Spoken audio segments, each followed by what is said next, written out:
Say like if you're talking out loud, you got a nice. It's you can go pretty good.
Test.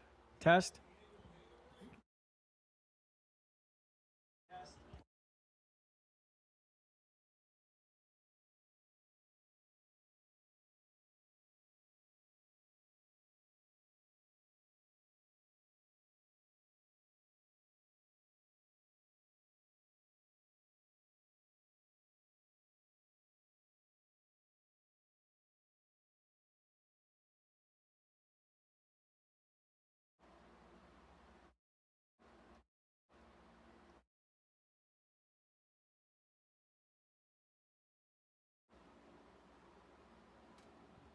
Test. Test.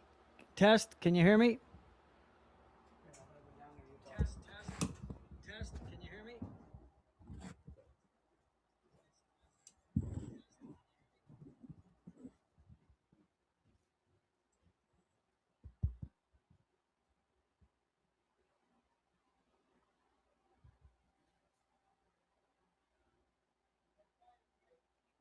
Can you hear me? Yeah. Can you hear me?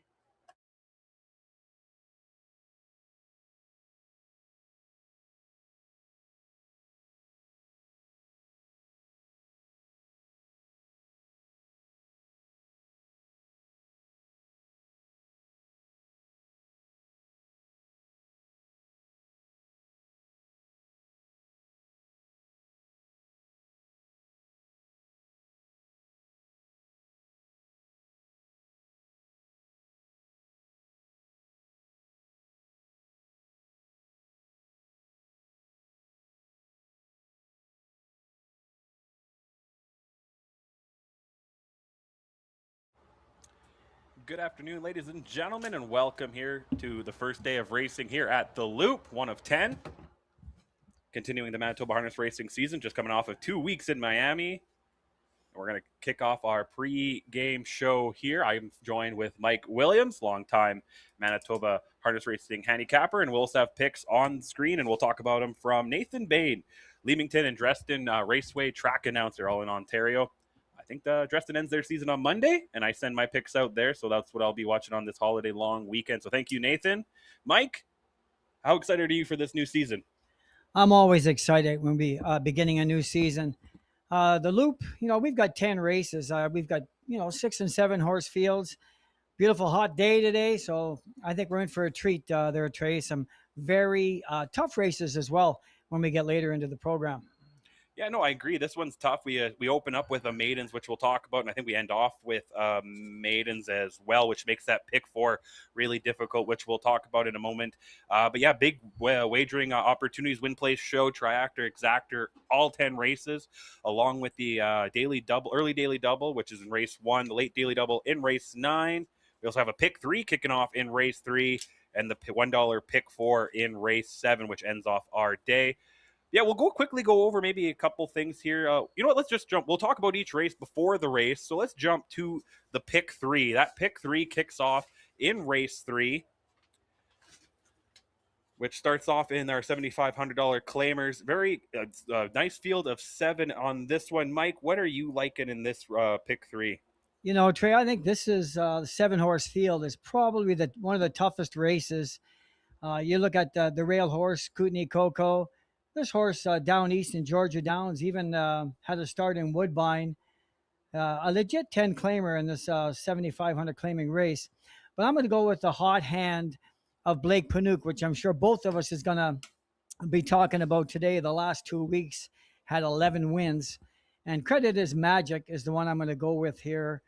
Trainer Trevor Williams, back-to-back wins and not doing it easy. Pretty roughed up in both of those miles. So I expect Credit is Magic. Looking at the rail and the 2-hole, I think he'll probably end up leaving in here, trying to cut his own mile. But not an easy race by any means, Trey. Kootenai Coco's, I think, is going to get a pocket trip. And there's also St. Lad's Beat It. That's going to be very competitive in here, too.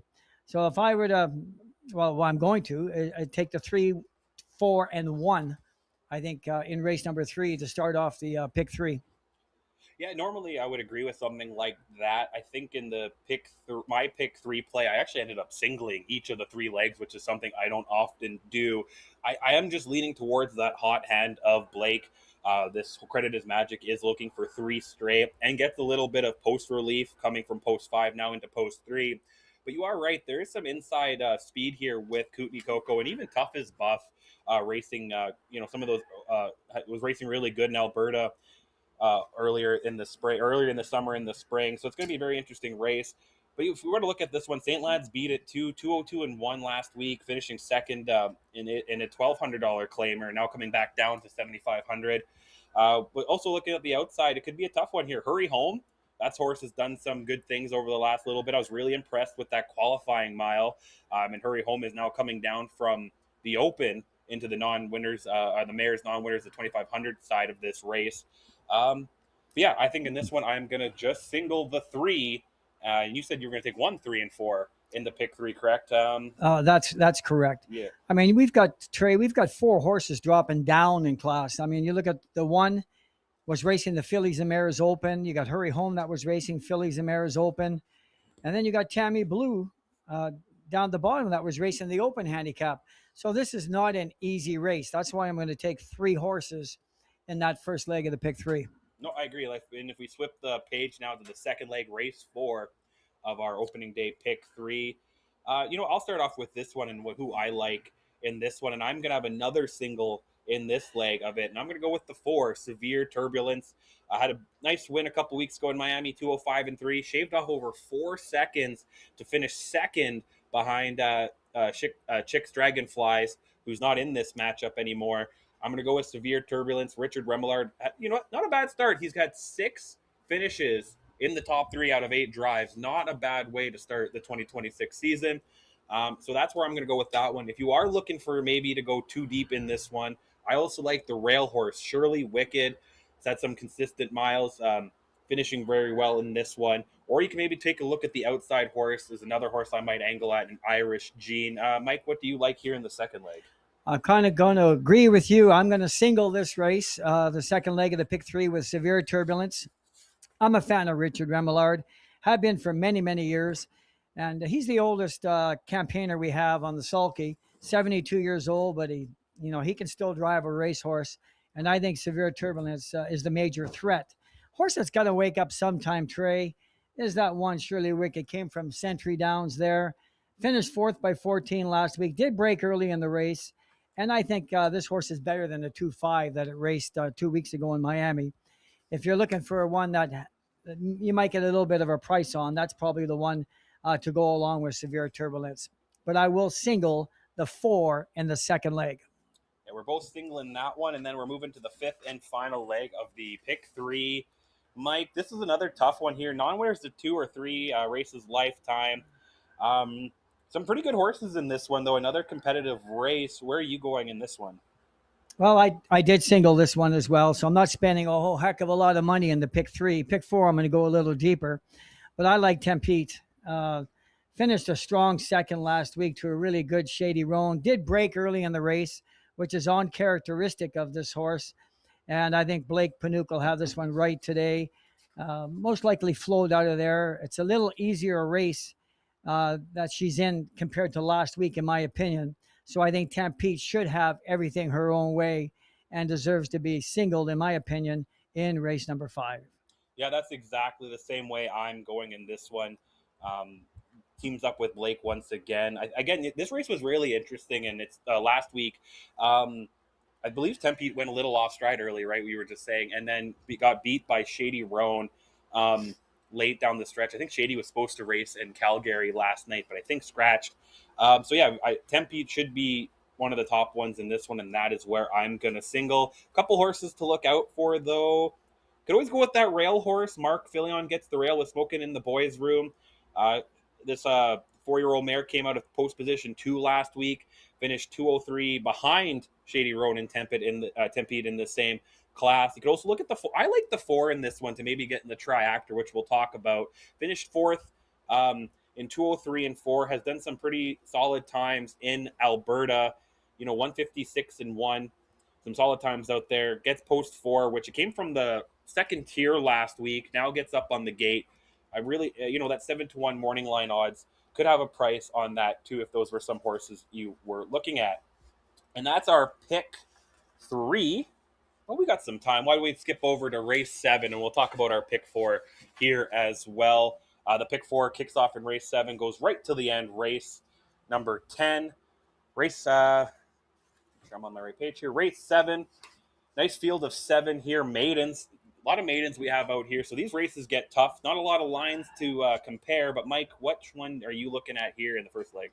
Well, I know for sure the best horse in the race, and that always doesn't mean everything, is the 6-horse Playtime Jimmy. If you look 3 lines down at the loop right here in the qualifier, qualified in 2-2, hasn't come back to that qualifier yet. Raced after that, was looking great to the top of the lane, broke stride, and did race last week, did get second in 2-5, but looked like Corey was really hanging on to the horse, trying to keep this one flat. So if he lets this horse roll, he got along on this track really well at the loop in the qualifier.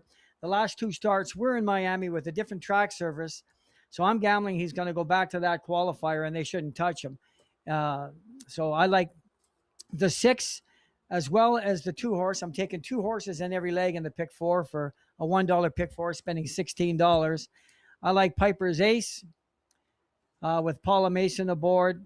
Only has a qualifier right here at the loop. Did it easy, win by 4 and 2-7, but that's all she really wanted to go, or he wanted to go, Piper's Ace. So these are the 2 that I'm going to be playing with in race number 7, the 6 and the 2, Trey. Yeah, I got those exact same 2 horses as well. When we get to this race, I do have the 2 on top. I just like the inexperienced horse maybe getting the inside rail, and Playtime Jimmy has to come from that outside post. But yeah, like we said, has stayed flat last time, got back to 205. If Playtime Jimmy can get back to that 202 qualifying time, should be able to win handily. Piper's Ace, though, I really like, stayed consistent in the qualifier. Let's see what he can do coming from the Lorraine Ray barn, who had Piper's Luna last year, who was almost perfect, I believe, 7 for 8 or something like that. So maybe Piper's Ace could mimic what Piper's Luna did last year on the boys' side of things. For second, I do have the 6, Playtime Jimmy. And our guest handicapper, Nathan Bain, he takes the 2 and the 6, but he also threw the 4 in there as well in his pick 4. He's throwing the 4, Misdirection, this 4-year-old horse out by Mystician. Finally got the qualifying time done last week in 2:08 and 2.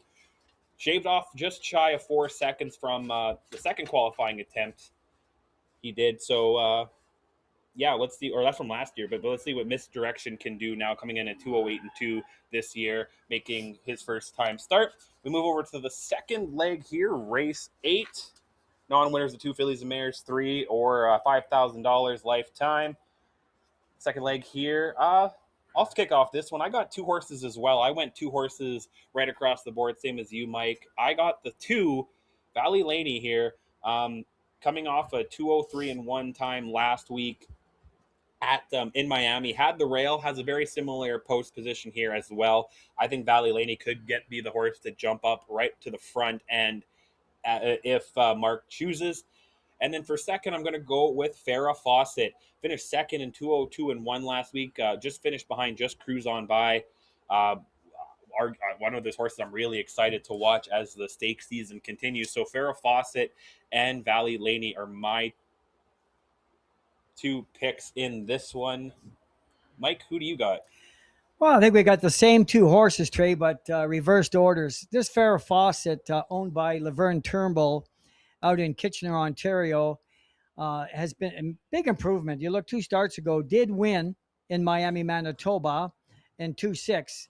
Big improvement second start. Got beat by Just Cruise On By and finished a strong second in 2-2. And next week, Trey, we have probably one of the largest stake races we've had in many years. The Lady Crocus going for over $27,000. Farrah Fawcett will be one of the 3-year-old filly favorites for sure in that race next week. I believe she drew post position 4 for next week. Will be a major threat. I like Farrah Fawcett to win this one very strongly. Horse for second, I do like Valley Lane. Mark Filly on the board. Kevin Hillebrand Shipped this one down from Century Downs. Another horse with a huge improvement. Won the maiden race in 2:10. Took off 7 seconds in 2:3 last week. Definitely another 3-year-old filly on the improve. I think it's going to be these two. Like them a lot. 3 and 2 in race number 8. Yeah, for sure. Yeah, I talked to Katie. Mentioned it is Valley Laney. How you say that one? Katie said it's Valley Laney. Valley Laney. Yeah, Valley okay. Laney. Not like Patrick Laney, but it's Laney Wilson. She told Laney. me. Yeah, Laney. So that's I've been working on that one over the last couple of weeks. So, and then we're gonna go. Oh, what Nathan has. Nathan, he actually went a little different direction than both of us. He's singling the 5, Made Marvelously. This is the horse I have for third in this race, and I think could potentially play spoiler to both of us in this pick 5, but is coming up from class. Just won his first race last week in 2:04 and 4, and would have to do very similar, maybe even shave off a couple seconds if he wants to beat Valley Laney and Farrah Fawcett. But definitely a horse I could see, playing playing hero killer in this one. To the race 9. This also kicks off our late daily double, but also our third leg of the pick 4. We got claiming $1,200 or $12,000, sorry, and non-winners of 1,000 also drawing into this one. Mike, another competitive field of 7. Who do you got in this one? What a good race this is. But I think, again, we've talked earlier on in the program here regarding Blake Panouk. I think this is one of, if not the strongest horse in the Trevor Williams stable. Take Out Hanover. Horse win by 7 last week, come home in 28 and 4. It looked like he had lots left. So Take Out Hanover, in my opinion, in race number 9, is the major threat. Not to say he can't get beat. Michelle Ray has a dynamite horse on the inside with Seafarer. Trainer Ricky Ray. That horse did finish second to Credit His Magic last week in the 75s. Moves up to the 12,000, claiming it's quite the big jump, but did finish second in a mile under 2 minutes, was pretty impressive in the track in Miami. So I think this one can get a trip, and we know what can happen when a horse gets a good trip. This horse has made $27,000 thus far in 17 starts. Not an easy race by any means, but Trey, I'm going to take the 4 and the 1 in my third leg of the pick 4. Yeah, those are the exact same 2 horses I have for pretty much the exact same reason. As you can see, Seafarer was in one of the few races that went sub 2 minutes last week in Miami, finishing second behind Credit His Magic. Take Out Hanover, now looking for 3 in a row. Might have to shave off a second if he wants to compete with Seafarer. But those are the 2 horses I have in mind. Looking at Nathan's pick 4, he has those 2 horses as well, but he's adding the 3, Loaded Dragon. Another pretty good horse here, dropping down from the open class into this one. Finished third, 2:02 and 1 last week in the open. If that open was really close between Ginger Tree, Finney, and Van Going Fast, and it really was just a battle for third. But Loaded Dragon got the advantage there in the open, coming down into this class, and that's who Nathan has here. And if we move to our 10th and final race, the final leg of the pick 4, a 7-horse maidens again. Man, these races are going to be inches apart, I think. I'll kick this one off. I have 2 horses in this one, and we're going to go from the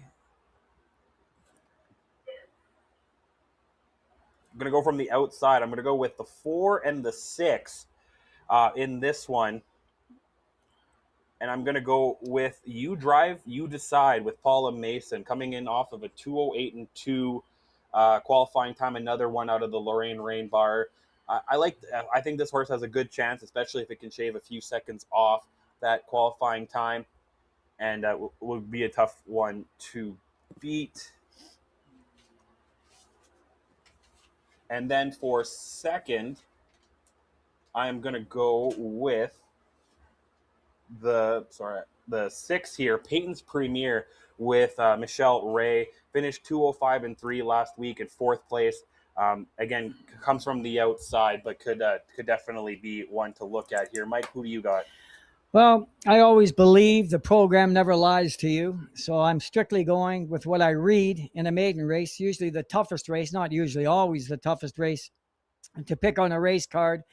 But I'm going to have to go with Peyton's Premier. On paper, looks 10 lengths the best in here. last week in Miami. Finished fourth by the time of 2.5 and 3. I look at the rest of the field in here, and they've been going in 2.7, 2.9. So I think Peyton's Premier deserves top rating as far as your number one pick in race number 10. Tough call for second position. Love the name. Going to go with Love. What's Love got to do with it? With Travis Tracy, another one that finished fourth in 2.7 and 4. It's going to appreciate, be a lot more race tight after 2 starts. It's going to appreciate this track, the Loop, I think more so than Miami. Tough call for the second place, though. It's wide open, but I love the 6. Peyton's Premier to win it, followed by the 7. Yeah, for sure. And just looking at our guest handicapper, Nathan Baines picks, he's taking 3 here in the final leg. He's going to go with the 2, pick 'em off Joe. He's going to go with the 3, Farmer's Got the D, and the 4, You Drive, You Decide. So that's our pick 3 and our pick 4 for today's card here at the Loop. Again, 10 races. We got Win, Play, Show, Tri-Actor, Exactor wagering on all 10 races. We also got an early daily double in the first race, late daily double races starting in race 9. Pick 3 kicks off in the third, and race 7 is when that $1 pick 4 kicks off. We'll be right back when horses are on track for post parade. Thank you at the Loop.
Ladies and gentlemen, I just got informed of a couple changes on today's program.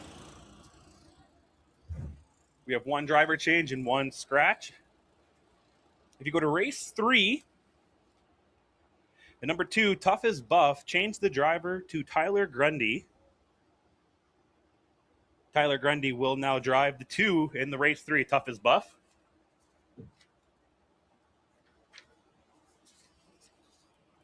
And then if you jump all the way to race 7, number 2, Piper's Ace is scratched. That's race 7, number 2, Piper's Ace is scratched. That might change some pick fours, as Mike and I believe, had both that colt in our pick 4.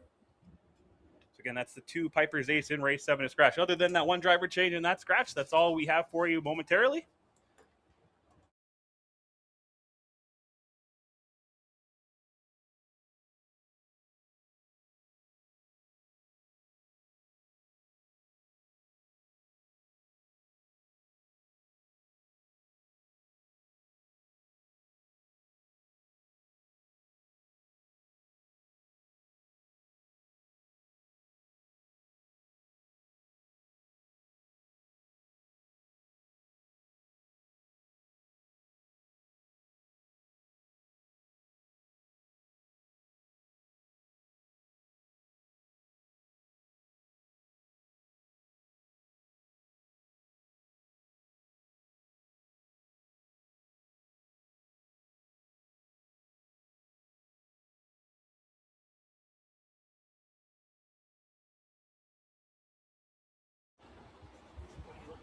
As we're about 10 minutes away from post time, perfect time for us to look at race number 1. We got 7 maidens going for a purse of $3,500.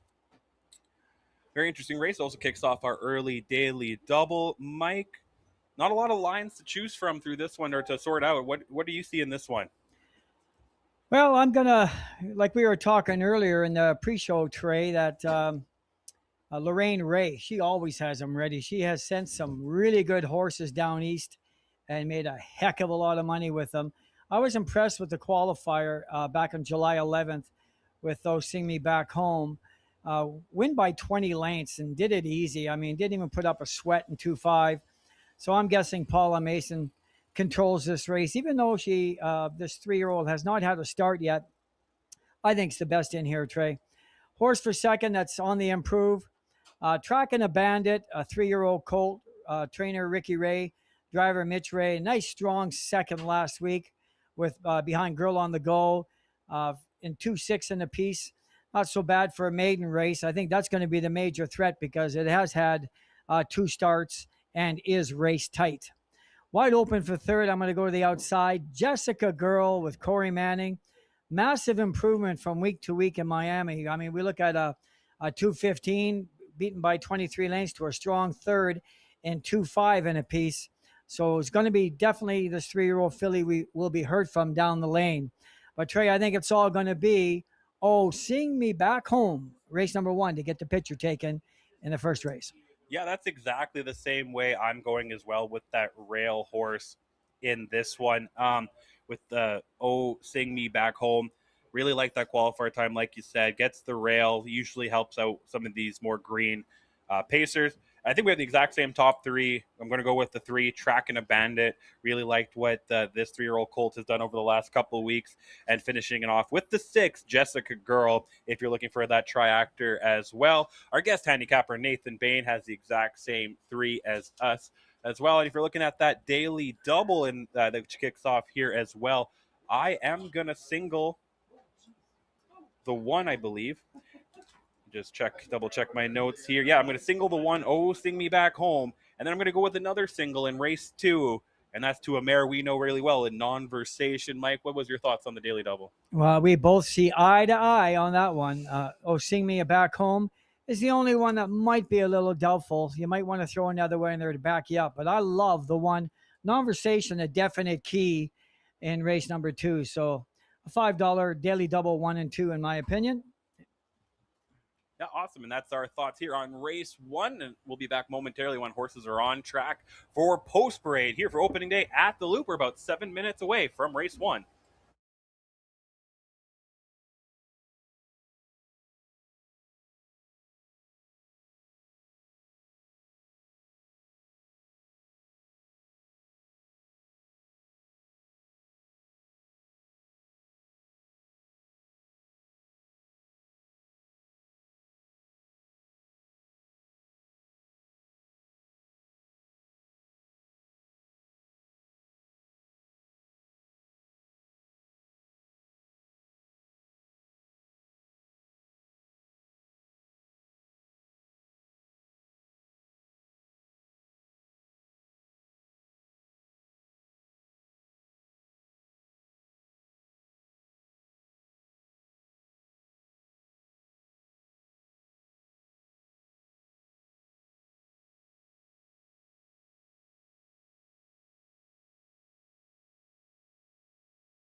Ladies and gentlemen, the horses are on track for post parade race one.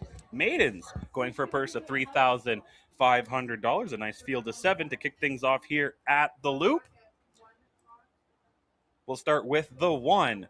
Oh, Sing Me Back Home. A 3-year-old filly by Lambretta, owned by Lorraine Ray with Vince Southern, trained by Lorraine Ray, Paula Mason in the bike. The 2, Look Me in the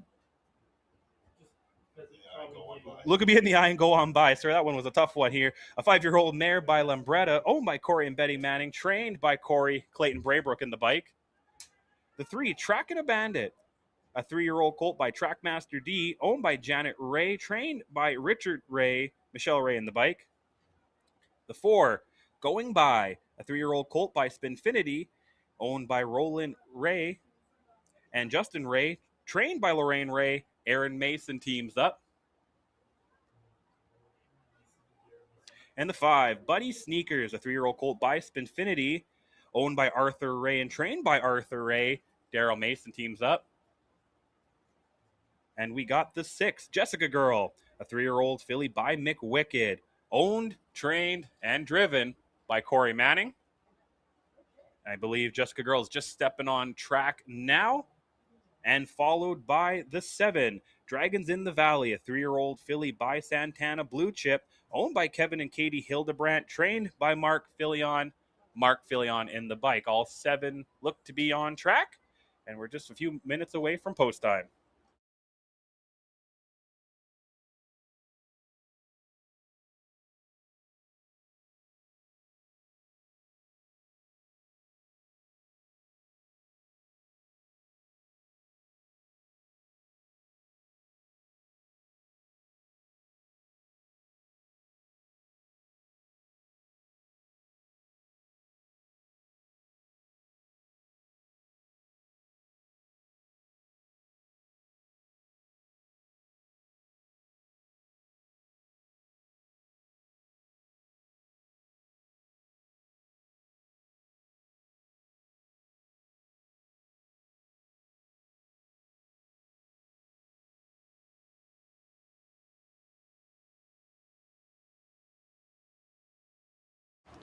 Ladies and gentlemen, number 1, Oh, Sing Me Back Home, has just temporarily left the track for quick equipment adjustment likely, and will be back momentarily.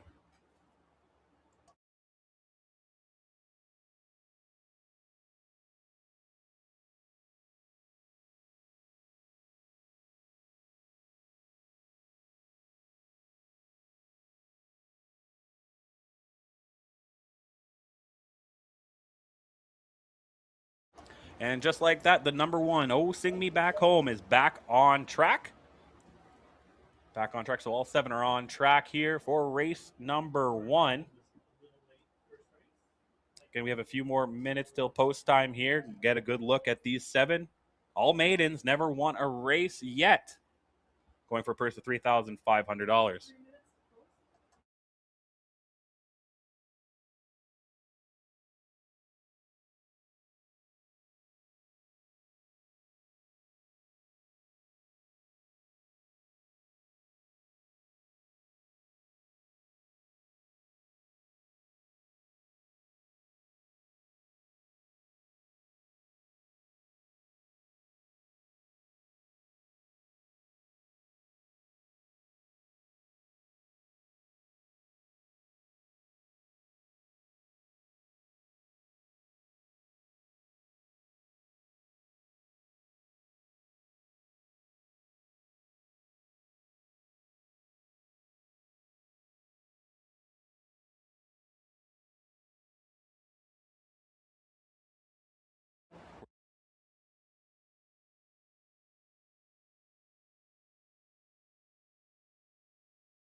Again, we have win, plays, show, exactor, triactor wagering here in the opener. We also have our early daily double.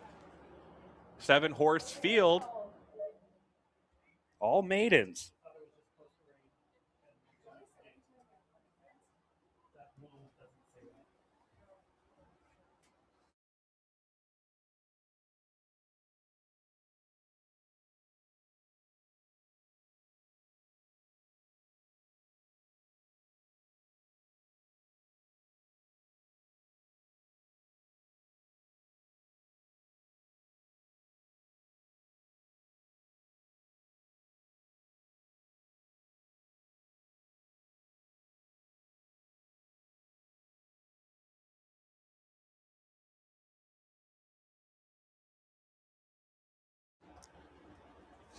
The horses are called to the starting gate here for our opener.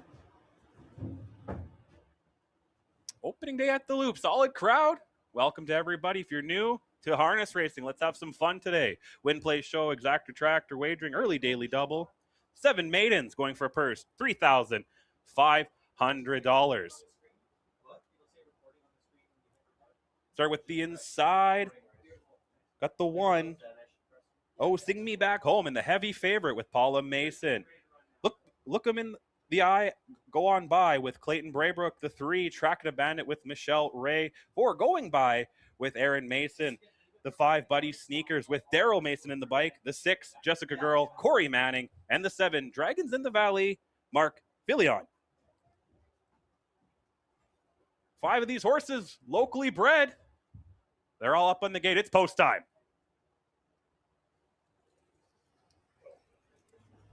And they're off and pacing. Jessica Girl right off as the word go, kicking into the early turn there. Oh, Sing Me Back Home looking in second, trying to find some space. Third is Buddy's Sneakers. Backing off in fourth is Tracking a Bandit, trying to find some space in fifth. Going By. Look them in the eye. A Go By is in sixth. And the 7, Dragons in the Valley, can see them all as they're straightening out down the backstretch for the first time here in the Loop. It's Jessica Girl with Corey Manning leading the way, but right there in the pocket, oh, Sing Me Back Home. Solid 30-3 opening quarter here for these maidens, but it is all Jessica Girl right now. Oh, Sing Me Back Home right in second. Few lengths back, little rough gated there is Buddy Sneakers. Now popping out is Going By. And the rest of the field, as they're coming down the stretch here for the first time, if you're new, they go around twice. It is Jessica Girl leading it here at the half with Oh, Sing Me Back Home right there in second. Now in third is Tracking a Bandit with Buddy Sneakers in fourth. 1:02-1 for the halftime mile here as they're kicking it into the clubhouse turn. Popping out of the corner pocket there is Oh, Sing Me Back Home, the heavy favorite. Now neck and neck with 11-1. Jessica Girl, Tracking a Bandits trying to catch up in third. Buddy Sneaker still in fourth. Dragons in the Valley's way back fifth. Going By, and look me in the eye going on by. I can see them all, but it's all Sing Me Back Home now here at the 3/4 mark. 1:33 flat. It is Oh, Sing Me Back Home. Jessica Girl seems to be fading, coming out wide now. Buddy Sneakers and Track a Bandit. And they're hitting the stretch here in the opener. It is Paula Mason with Oh, Sing Me Back Home. Jessica Girl might be the only one with a chance, but I don't think that filly's got enough energy. It's the Lambretta filly. Oh, Sing Me Back Home. Big battle for second, but it is Oh, Sing Me Back Home in 2:04-2.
coming to your winner's circle is your unofficial winner of today's first race, Oh Sing Me Back Home, a 3-year-old filly by Lambretta out of Glitter on the Beach. Bred by Betty Manning out of Belmont, Manitoba. Owned by Lorraine Ray out of and Vince Sutherland out of Manitoba. Trained by Lorraine Ray and driven to victory today by Paula Mason.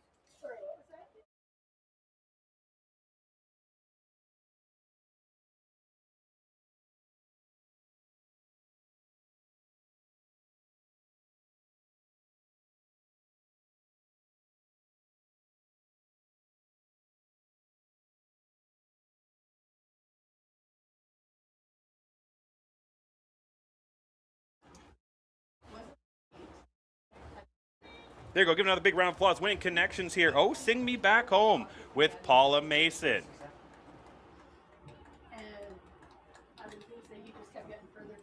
And as we wait for the payouts here are your quarter times. They open the race in 30 and 3, over the half in 102 and 3, 3/4 133 flat, finishing the full mile 204 and 1. And as I say that, here are your payouts for the opener. Number 1, Oh Sing Me Back Home, paid $210 to win, $330 to place, $220 to show. The 5 Buddy Sneakers paid $730 to place, $3 to show, while the 6 Jessica's Girl paid $540 to show. And your $1 exactor, 1-5,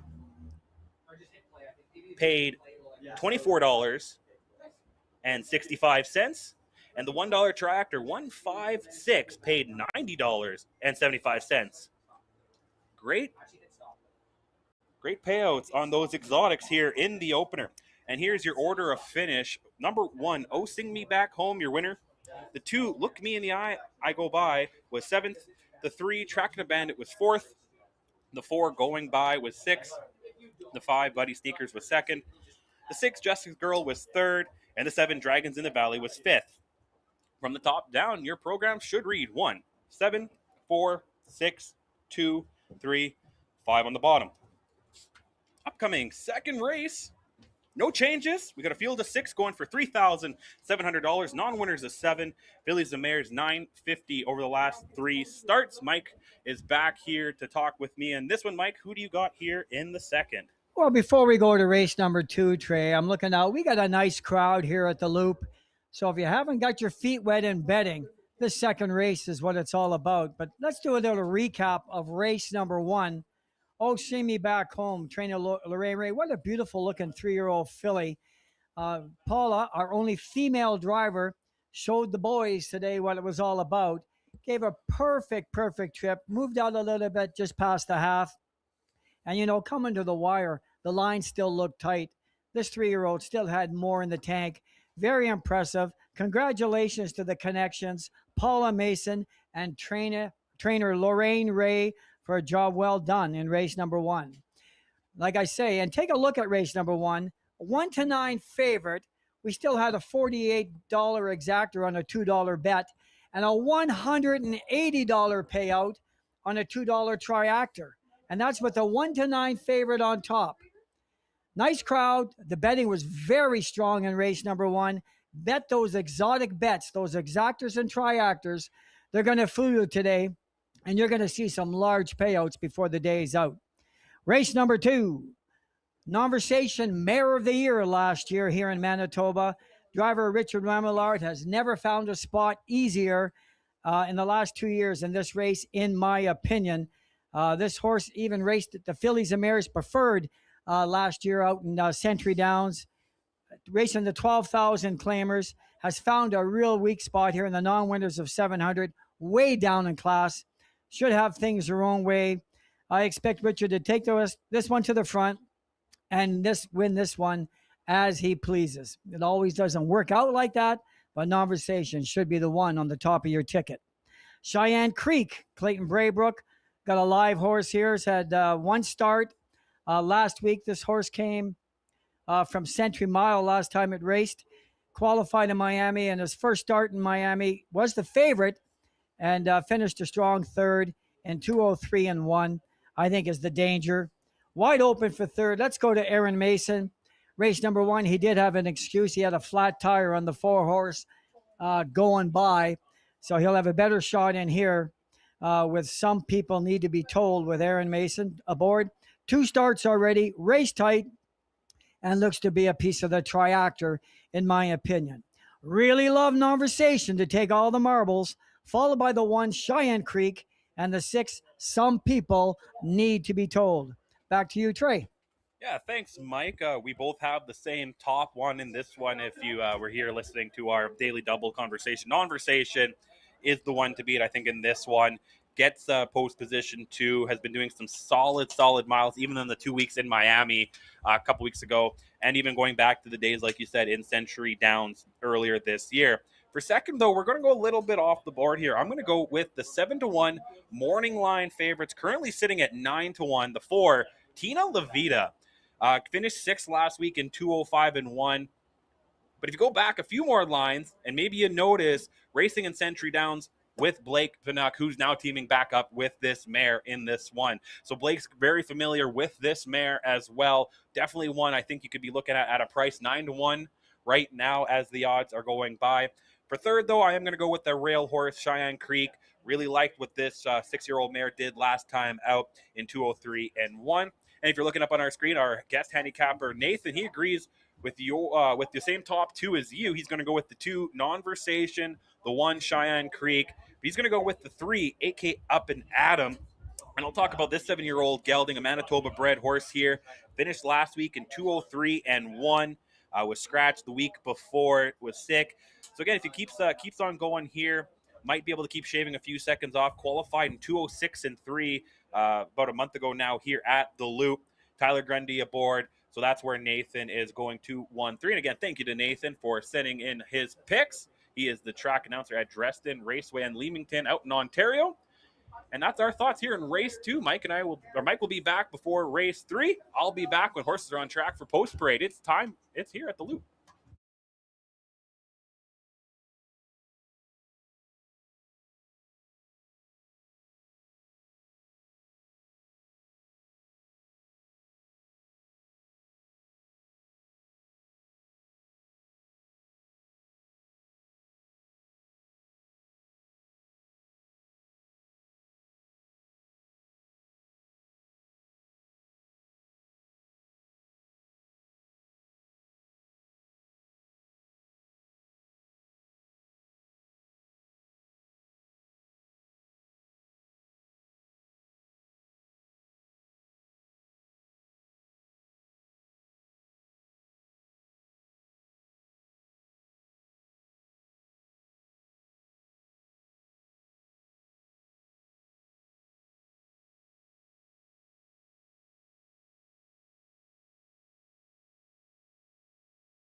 Great. Race 2. Non-winners of 700 Phillies and Mares 950 over the last 3 starts, going for a purse of $3,700. Coming right in front of the grandstands right now is the 1 Cheyenne Creek, a 6-year-old mare by Well Said, owned by Vladimir Kriker, trained by Clayton Braybrook. Clayton Braybrook in the bike. We also got the 2 Non-Versation, a 6-year-old mare by Mystician, owned by Tara Isman with Jim Wilson and Richard Remillard and Trevor Williams. Tara trains, Richard Remillard in the bike. We got the 3 AK Up and Adam, a 7-year-old gelding by Andrioli Hanover, owned by Jackie Grundy, trained by Jackie Grundy. Tyler Grundy teams up. We also have the 4 Tina Levita, a 6-year-old mare by Santana Blue Chip, owned and trained by Arel Voden, Blake Panuck in the bike. The 5 Outlaw Spiced Rum. Here it is, a 9-year-old mare by Blue Burner, owned and trained by Arel Voden. Travis Tracy teams up. And the 6, Some People Need Told, a 10-year-old gelding by Ambro Baylor, owned by Daryl and Sherry Mason. Sherry Mason trains, Aaron Mason in the bike. These 6 will go to post in about 5 minutes.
We're less than 3 minutes to post time here for race 2. Win, place, show, exact or triactor wagering.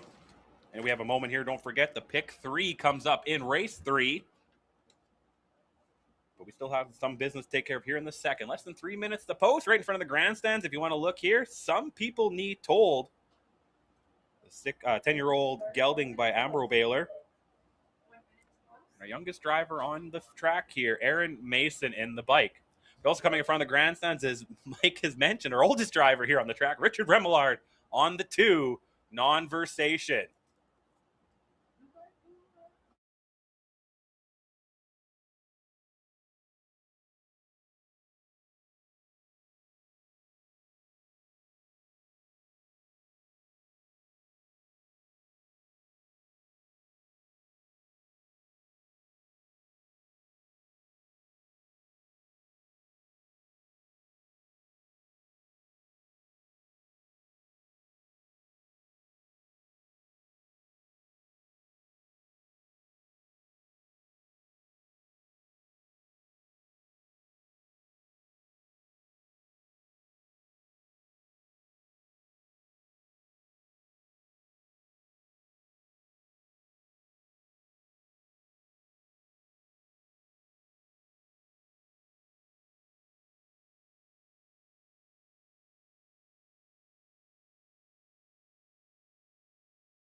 Less than 1 minute to post time. Less than 1 minute. Get your last second wagers in.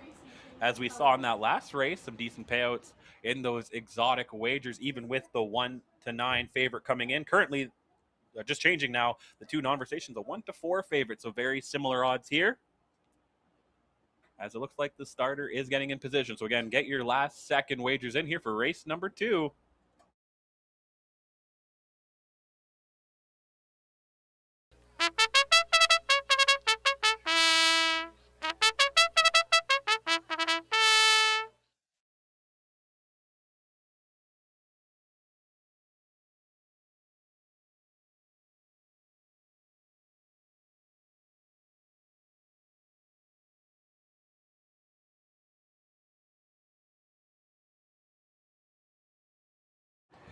And in fact, the starting gate has called the Pacers to post here for race number 2. Non-winners of 700 or Fillies and Mares 950 in their last 3 starts. Field of 6. Going for purse of $3,700. Starting from the inside, we got Cheyenne Creek with Clayton Braybrook. The two Non-Versation and Richard Remillard, your current betting favorite. We also have the 3 8K Up and Adam with Tyler Grundy. The 4 Tina Levita with Blake Fanuck. The 5 Outlaw Spice Rum, Travis Tracy. And the 6 Some People Need Told, Aaron Mason. They're all on the gate in the hands of the starter. It's post time.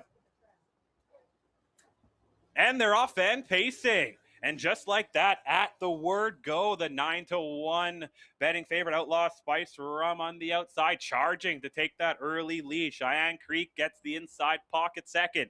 The favorite, Non-Versation, went off at 1-5, racing in third. 8K Up and Adams right there about a length back in fourth. Tina Levita settling in fifth. And a few lengths back to Some People Need to Told, who can see them all. Travis Tracy and Outlaw Spice Rum with an early commanding 29-1. Don't see that time too often in this class here, but Travis Tracy and Outlaw Spice Rum really wanted the front end. Non-Versation now popping out, wants to do some work here, battling for second with Cheyenne Creek. A few lengths back still to 8K Up and Adam. Tina Levita trying to come out too wide as well, and Some People Need Told as they're coming down the stretch here for the first time. Outlaw Spiced Rum still a few lengths up on the field of horses. 4 in, 2 out here at the half. 1 minute and 31-second flat, second panel as they're kicking in the clubhouse turn. It looked 2 in, 4 out now. Rarely see that with more horses on the outer flow, but it is Non-Versation now battling it out for the front end. Tina Levita now racing up third, now battling it for second. Boxed in now is Outlaw Spiced Rum. Cheyenne Creek is now fading to fourth, battling it out with 8K Up and Adam. And they're 3 wide at the back of the pack with Some People Need Told. But here at the 3/4 station in 1:32 flat, it is the heavy favorite Non-Versation with the lead. Only one that has a shot is Tina Levita. Way back to the rest of the horses who are just battling it out for that tri-actor spot. But it is Non-Versation, the one to catch. Tina Levita trying to chase her down, but it's going to be all Non-Versation here today. Tina Levita for second, battles on for third. Real tight. Looked like it was 8K Up and Adam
Coming to the winner's circle is the unofficial winner of today's second race, Non-Versation.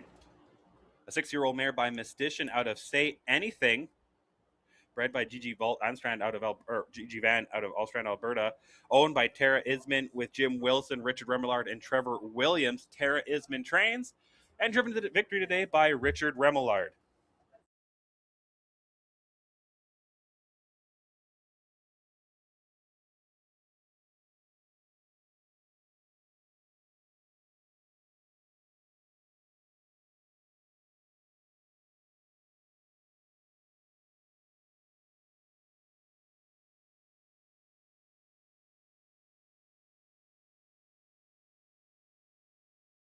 There we go. Give another big round of applause with winning connections here. Non-Versation with Richard Remillard.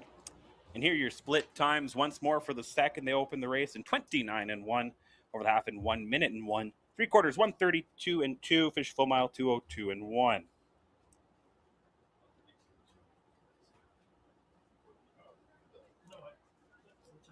And here are your payouts for the second.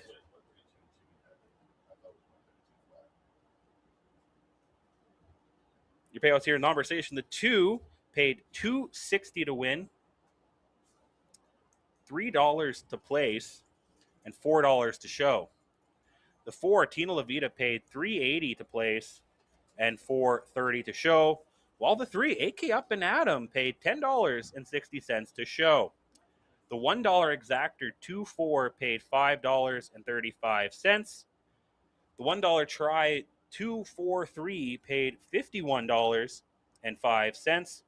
Well, the $1 daily double 1-2 paid $3.55. And your order finish here in the second. The 1, Cheyenne Creek, was 5th. The 2, Non-Versation, your winner. 3, AK Up and Adam, was 3rd. The 4, Tina Levita, was 2nd. 5, Outlaw Spice Drum, was 6th. And the 6, Some People Need Told, was 4th. From the top down, your program should read 5, 1, 3, 2, 6, 4 on the bottom. Upcoming third race, we've got $7,500 claimers mixed in with mares of non-winners of $2,500 in 2026. We also kick off our pick 3, which Mike and I talked about earlier, but we will brief touch on again. And again, the 1 change, Tough as Buff. The 2 is now driven by Tyler Grundy. So again, Tough as Buff in this race. The 2 is driven by Tyler Grundy. I'll kick things off in this race here with my thoughts. I'm going to go with the 3, Credit is Magic. Coming in off the back-to-back wins in Miami. Doing it last week in 1:59-2. This could definitely be the horse to put the first sub 2-minute mile here at the Loop in 2026. Teams up with Blake Panuck, who went, I believe, 5 straight wins to start off the card last week in Miami. Really seems like the good match here. For second, I'm going to go with the rail. Kootenai Coco finished second last week behind Always Gonna Be You in the Fillies and Mares Open. Now drops into this class here as the mare non-winners of 2,500 this year. Teams up with Michelle Ray. And then for third, I'm going to go with the 4, St. Lads Beat It. 6-year-old gelding by Mach 3, finished 2:02-1 in the $1,200 or $12,000 claimers, now dropping down back into the $7,500 spot here. So I'm going to go 3-1-4. Mike, what do you have in this race? And do you have a recap for the second? Well, the second race, you can see that Non-Versation was the best in here. We're sitting third, but you had driver Clayton Braybrook kind of backing up the field quite a bit there. Forced Non-Versation to go past, but then was carried and really couldn't get to the inside. So he had to have a real rough mile on the outside, but you can see he was tons the best in there. Spite the outside mile that he had to go, he was on the outside quite a bit. And horse Tina Levita, like come to life. Blake Panuck, drivers make a big difference on certain horses. And Blake Panuck, the top driver here thus far in week number 3, woke this horse up and was right there when it all counted at the wire. So quite the race. Congratulations to the connections of Richard Remillard, trainer Tara Isman, on a job well done with the favorite Non-Versation in race number 2. Trey and I both like Credit is Magic, but this is not an easy race. If If you're looking to make money, I don't think you're going to get much as far as win on Credit is Magic, but there are a couple in here that can beat them. But I'm going to take Credit is Magic for the reasons Trey stated. Racing the 7,500 claimer last 2 weeks, win both of them, and beat some pretty good horses doing it, and paced a mile in 59 last week in Miami, which was pretty good. Horse to watch out for. Take a look at St. Lads Beat It. Was racing the 12,000 claimers last week, finished second, drops down to the 7,500 claimers. Real nice racehorse. 31,000 made thus far this year. A big major threat, and this horse could spoil the entire party for sure. Another one dropping down from the Fillies and Mares Open, Kootenai Coco, a mile in 2 minutes last week. Darn good, can leave too. Might decide to cut this mile, and Credit is Magic and Kootenai Coco could have a speed duel up front here, which could set up for St. Lads Beat It. But I'm going to take the 3 on top, followed by the 4 and the 1. And folks, not an easy race. Good luck. We'll see everybody back in race number 4.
Don't forget, coming up in the third race, kicks off our pick 3.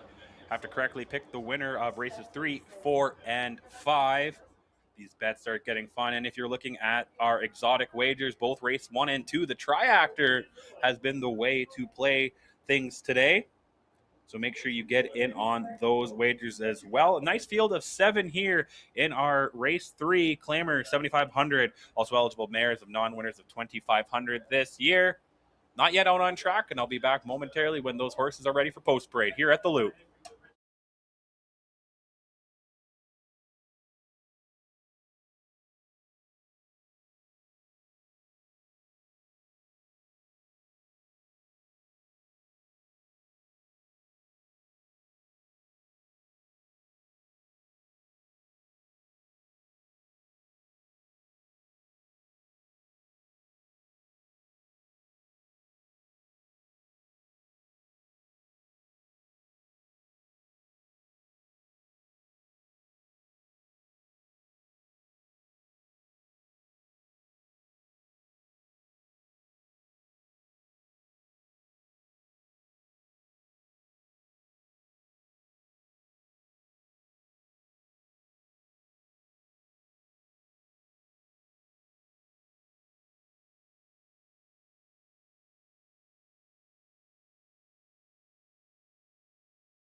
The horses are on track here for Post Parade. Race 3, claiming $7,500. Also eligible mares, non-winners of $2,500 in 2026. Going for purse of $3,600.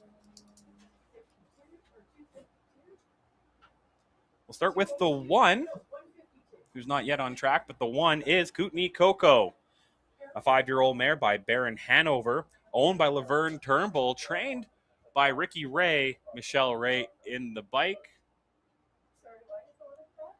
We also got the 2, Tough as Buff, an 8-year-old Gelding Beach, owned by Alice Gilbert, trained by Clayton Braybrook. Tyler Grundy teams up. We also have the 3, Credit is Magic, a 9-year-old gelding by Up the Credit, owned by Dave Mooney with Mike Williams, trained by Trevor Williams. Blake Panuck teams up. The 4, St. Lads Beat It, a 9-year-old gelding by Mach 3, owned by Laverne Turnbull, trained by Ricky Ray, Mark Filion in the bike.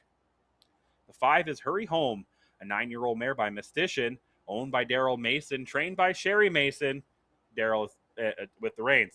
We also have the 6, Flying Officer, a 10-year-old gelding by Riverboat King, owned and trained by Arel Voden, Travis Tracy in the bike. And the 7, Tammy Blue, a 12-year-old mare by Blue Burner, owned, trained, and driven by Clayton Braybrook. And now just stepping on track now is the 1, Kootenai Coco.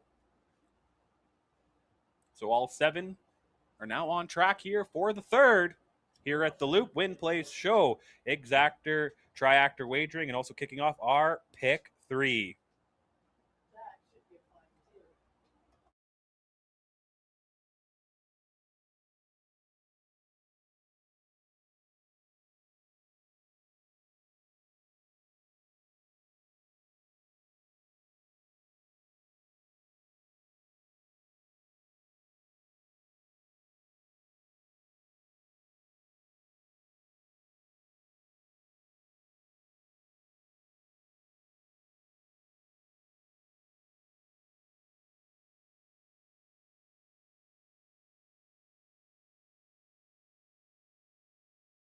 And there we go, right in front of the grandstand is the 1, Kootenai Coco, for those here on track.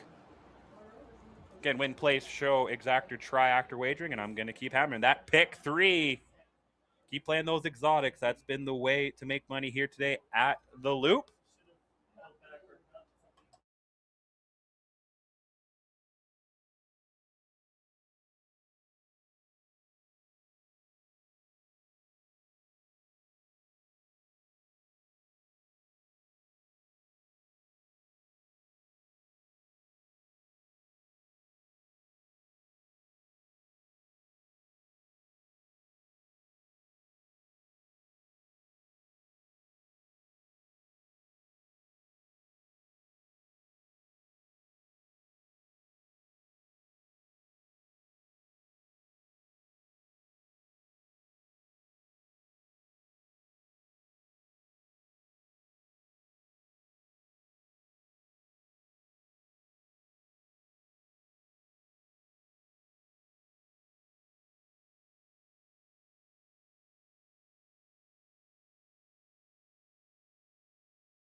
We're less than 2 minutes to post time, less than 2 minutes to go to race number 3.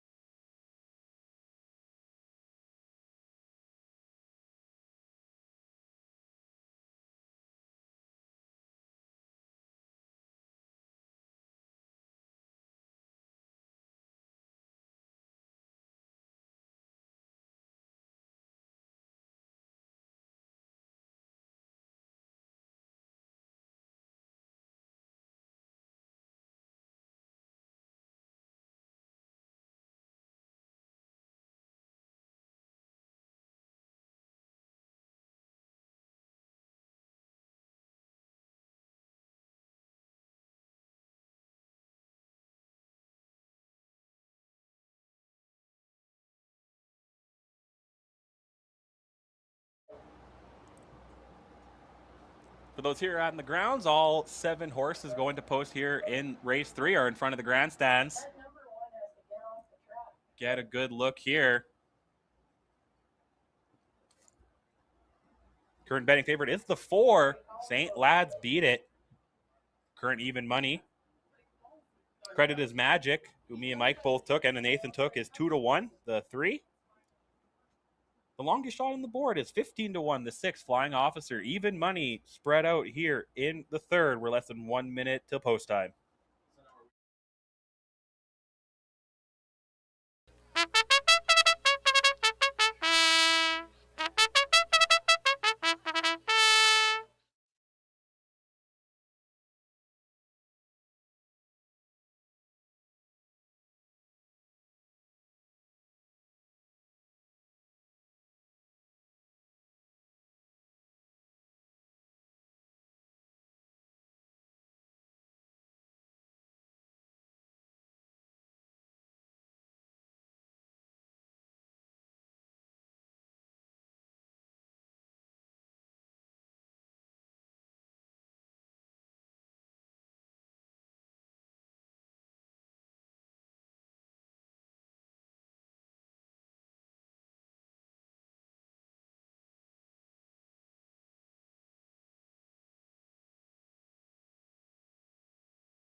The horses are called to the starting gate here for race 3. Claimers, $7,500, and mares, non-winners of $2,500 this year, going for purse of $3,600. Starting with the 1, Kootenai Coco with Michelle Ray. The 2, Tough is Buff and Tyler Grundy. The 3, Credit is Magic with Blake Panuck. The 4, St. Lads Beat It, Mark Philly on your current 6-5 betting favorite. The 5, Hurry Home with Daryl Mason. The 6, Flying Officer and Travis Tracy, your current longest shot on the board at 17-1. And Tammy Blue gets lucky 7 on the outside, Clayton Braybrook. In the hands of our starter here for the 3rd, it's post time.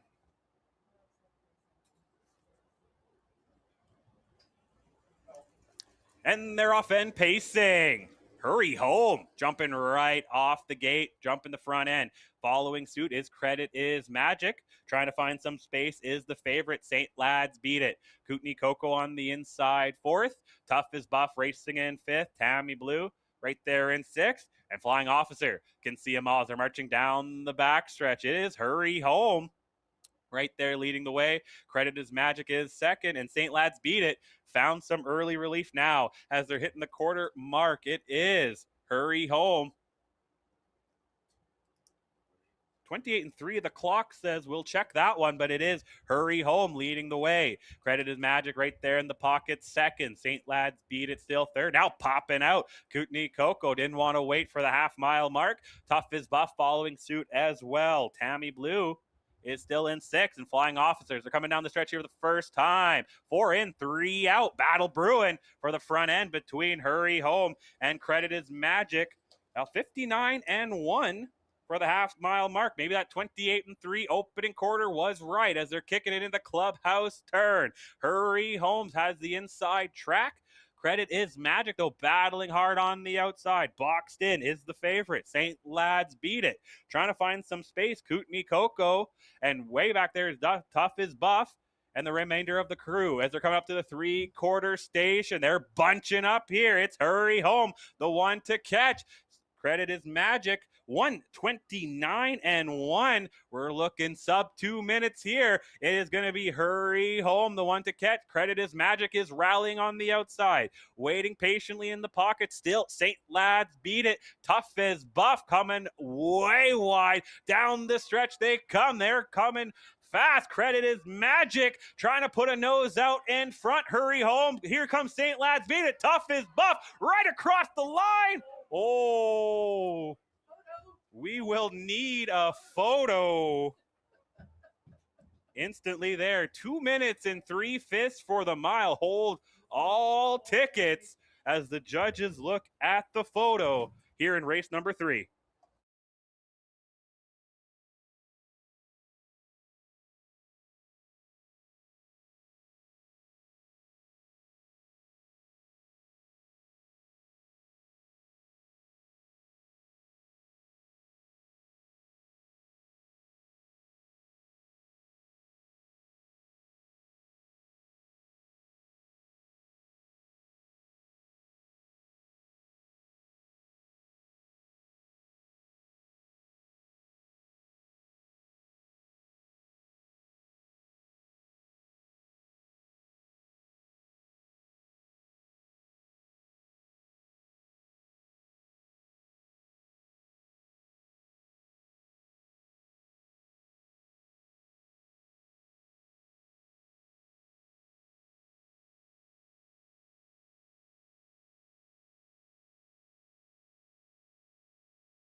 After looking at the photo, unofficially it is the 4. St. Lads Beat It.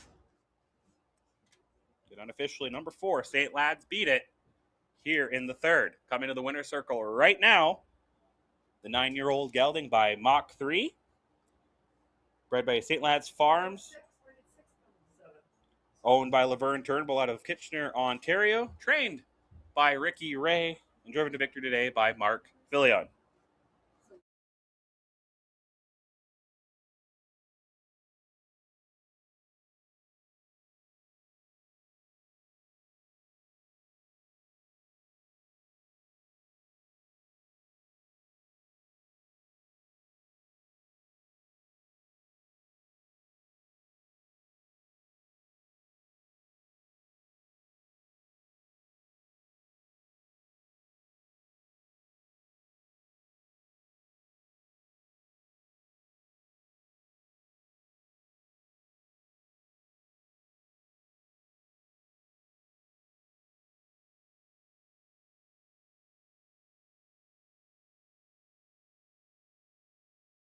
There you go. Give another big round of applause. With winning connections here, St. Lads Beat It with Mark Filion.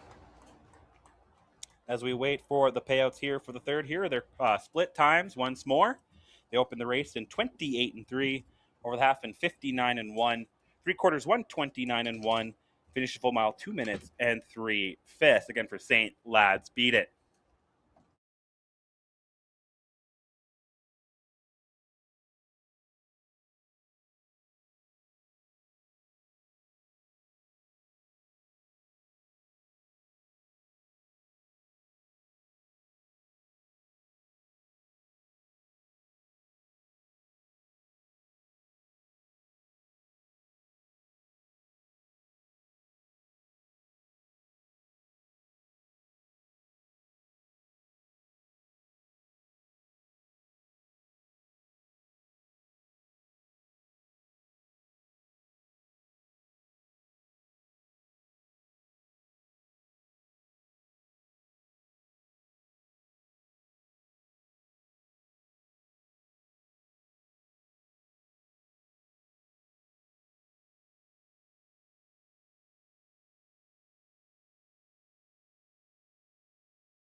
Here are your payouts for the third. Number 4, St. Lads Beat It, paid $6.50 to win, $4.30 to place, $2.50 to show. The 5, Hurry Home, paid $2.50 to place, $6.70 to show, and the 3, Credit is Magic, paid $2.10 to show.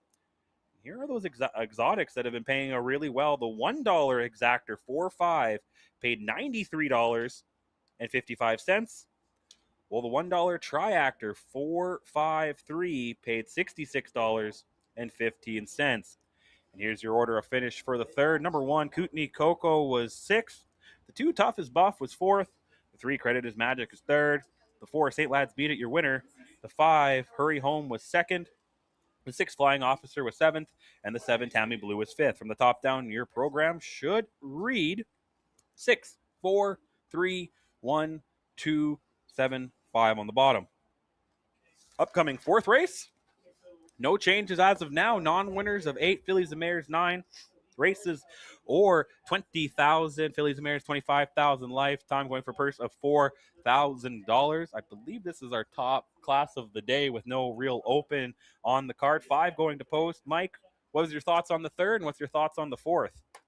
Well, when you get 4 races, I think within a half a length of each other, it came down to the trip, and St. Lads Beat It with Mark Filion. Just had a perfect trip. Credit is Magic, pulled at the half and was outside a long way. Raced a very tough mile, no disgrace. Toughest Bluff flying at the end. Really good horse race. That's why I knew it was not an easy race to pick. A very, very tough class when you got horses dropping down from the Fillies and Mares Open and 12,000 claimers into the 7,500. Good race. Let's go right to race number 4. We got the old timer, Richard Remillard, once again with Severe Turbulence. Looks to be the best in here. He's had 2 starts in Miami. He's got a first and a second. Last week, a really good mile, strong mile, and 2-1-1.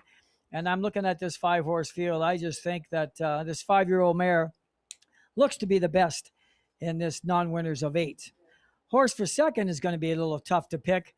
I'm going to go with Alice Gilbert, Shirley Wicket, driver Tyler Grundy, trainer Jackie Grundy with the inside. This horse is better than what it's shown. Come out of Century Downs. I expect Tyler to get this one going. Did make a little early break last week. Gave this 4-year-old mare an excuse. I think should get a good trip on the inside and probably follow out Severe Turbulence and get a pocket trip. I think it's a good exactor bet, the 4-1. Why open for third? Fallout Girl was distanced last week. I think it just didn't like the track. You don't see horses coming home in 36 seconds very often. Raced a good mile the prior to the week before. And Fallout Girl is a better horse than that, the 7-year-old mare. And we all saw Mark Filion get the job done in race number 3. So I really like the 4, followed by the 1 and 2 in race number 4, Trey. Yeah, we're leading the same way in our top 2 horses. I'm going to go with the 4, Severe Turbulence in this one. I picked 3. I did single this 5-year-old mare. I think will be the one to beat. For second, I do like the rail Shirley Wicked as well. But for third, I'm going to go with the 5, Irish Gene. Looking at this one here, the 8-year-old mare, very, very consistent horse, coming in 4th last week in 206 and 3. I think this horse could play spoiler and maybe in that trifecta exotic bets like that, and could be one that matches up with Severe Turbulence or Shirley Wicked. And we've been seeing really good payouts today, Mike, right on those exactor and triactor wagers. The favorite has almost won every race, but we're still getting anywhere from $40 to $50 in those payouts. So keep those in mind when you're making our wagers. The pools have looked great today. Again, here, thank you to everyone here on track. If you're watching online, watch and wager at hpibet.com, or they got the app, HPI Bet. And we'll be back momentarily when horses are on track for post parade, race number 4.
The horses are on track for Post Parade Race 4. Onwards of 8 fillies and mares, 9 races, or 20,000 for fillies and mares, 25,000 lifetime. As you're here on track, they went past here, but we'll start with the one Shirley Wicked, 4-year-old mare by Mick Wicked, owned by Alice Gilbert, trained by Jackie Grundy. Tyler Grundy teams up. We also have the 2 Fallout Girl, a 7-year-old mare by Andrew Hanover, owned, trained, and driven by Mark Fillion. The 3 Minnetonka Joe, a 7-year-old gelding by Vertical Horizon, owned by Travis Tracy, trained by Travis Tracy. Travis teams up. We also have the 4 Severe Turbulence, a 5-year-old mare by Captive Audience, owned by Liam and Garrett Isman, trained by Tara Isman. Richard Remillard in the bike. And the 5 Irish Gene, an 8-year-old mare by You Should See Me Now, owned, trained, and driven by Clayton Braybrook. These 5 will go to post for $4,000 in less than 5 minutes.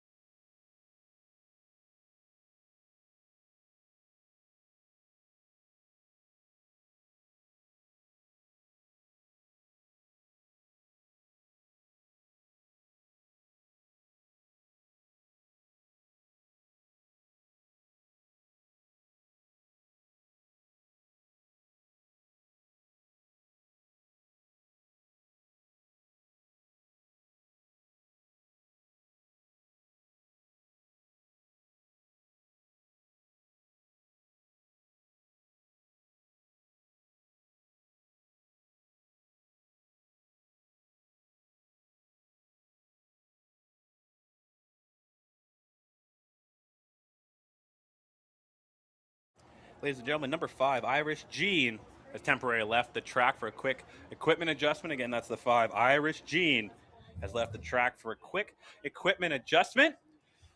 When her and Clayton join us on track, we'll be almost ready to go here for race 4 and win place show triactor exactor wagering, the second leg of our pick 3. Best of luck if you're still alive in that wager. And again, we're waiting just for Irish Gene, and we'll get things going here in the 4th at the Loop.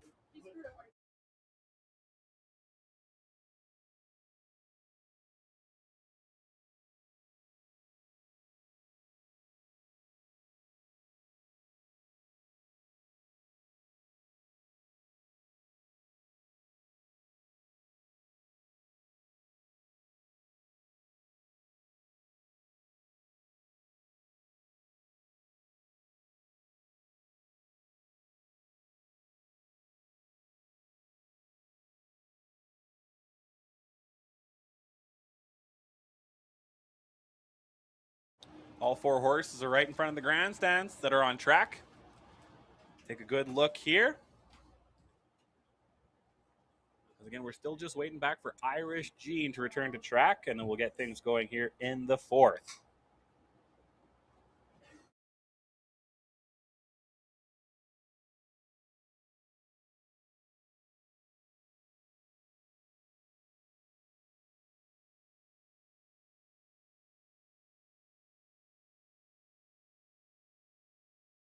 Irish Gene is now back on track. Irish Gene has returned the 5. So all 5 pacers are on track and ready to go here for our 4th. Current betting favorite, the 4, Severe Turbulence at 3-5. Long shot is the 2, Fallout Girl, 17-1. Money spread out. Not bad again here at the Loop.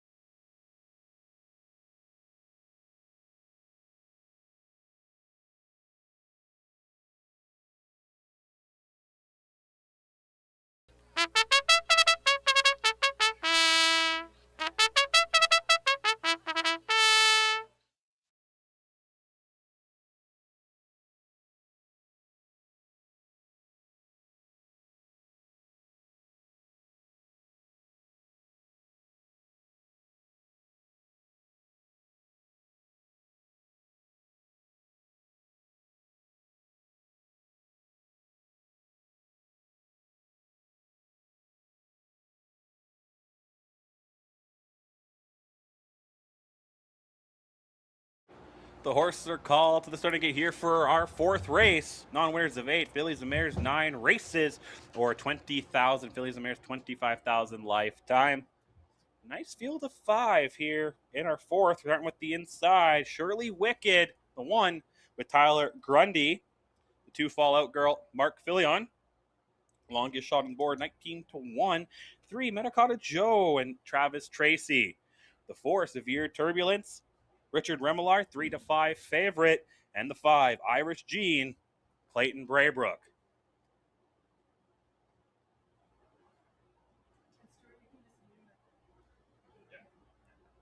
All 5 pacers in the hand of our starter. It's post time.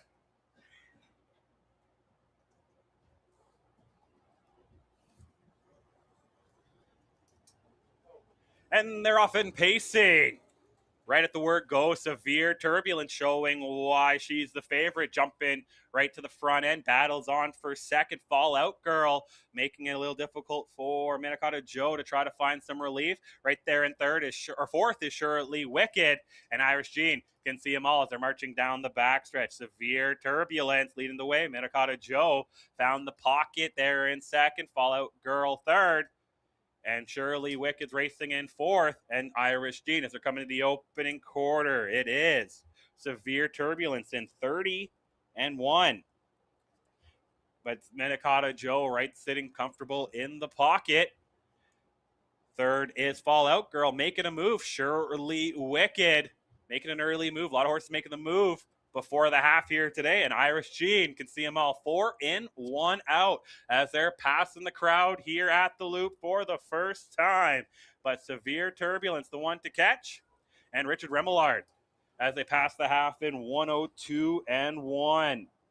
Sorry, 102-2, and they're kicking in the clubhouse turn. Severe Turbulence still the one to catch. Shirley Wicked, though, trying to inch up there, boxed in. Metacotta Joe. Fallout Girls on the outer flow, and Irish Gene as they're marching down that beautiful Manitoba backstretch. It is Severe Turbulence, still the one to catch. Shirley Wicked, though, Shirley trying. Metacotta Joe, Fallout Girl, and Irish Gene battling it for third. 130-3. Could be anybody's race as they're coming that sweeping turn home. It is Severe Turbulence. Shirley Wicked, though, not going anywhere. Irish Gene sniffing out 3 wide. Fallout Girl could have some space, and Metacotta Joe down the stretch, though. Severe Turbulence about 2 lengths up on Shirley Wicked. It is Severe Turbulence going to hold on today. Shirley Wicked, followed by Irish Gene, 203-3.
Coming to the winner's circles, the unofficial winner of today's fourth race, Severe Turbulence. A 5-year-old mare by Captive Audience out of Outlaw Looks Like Rain, owned by Liam and Garrett Isman, trained by Tara Isman, and driven to victory today by Richard Remillard. When he comes on the track,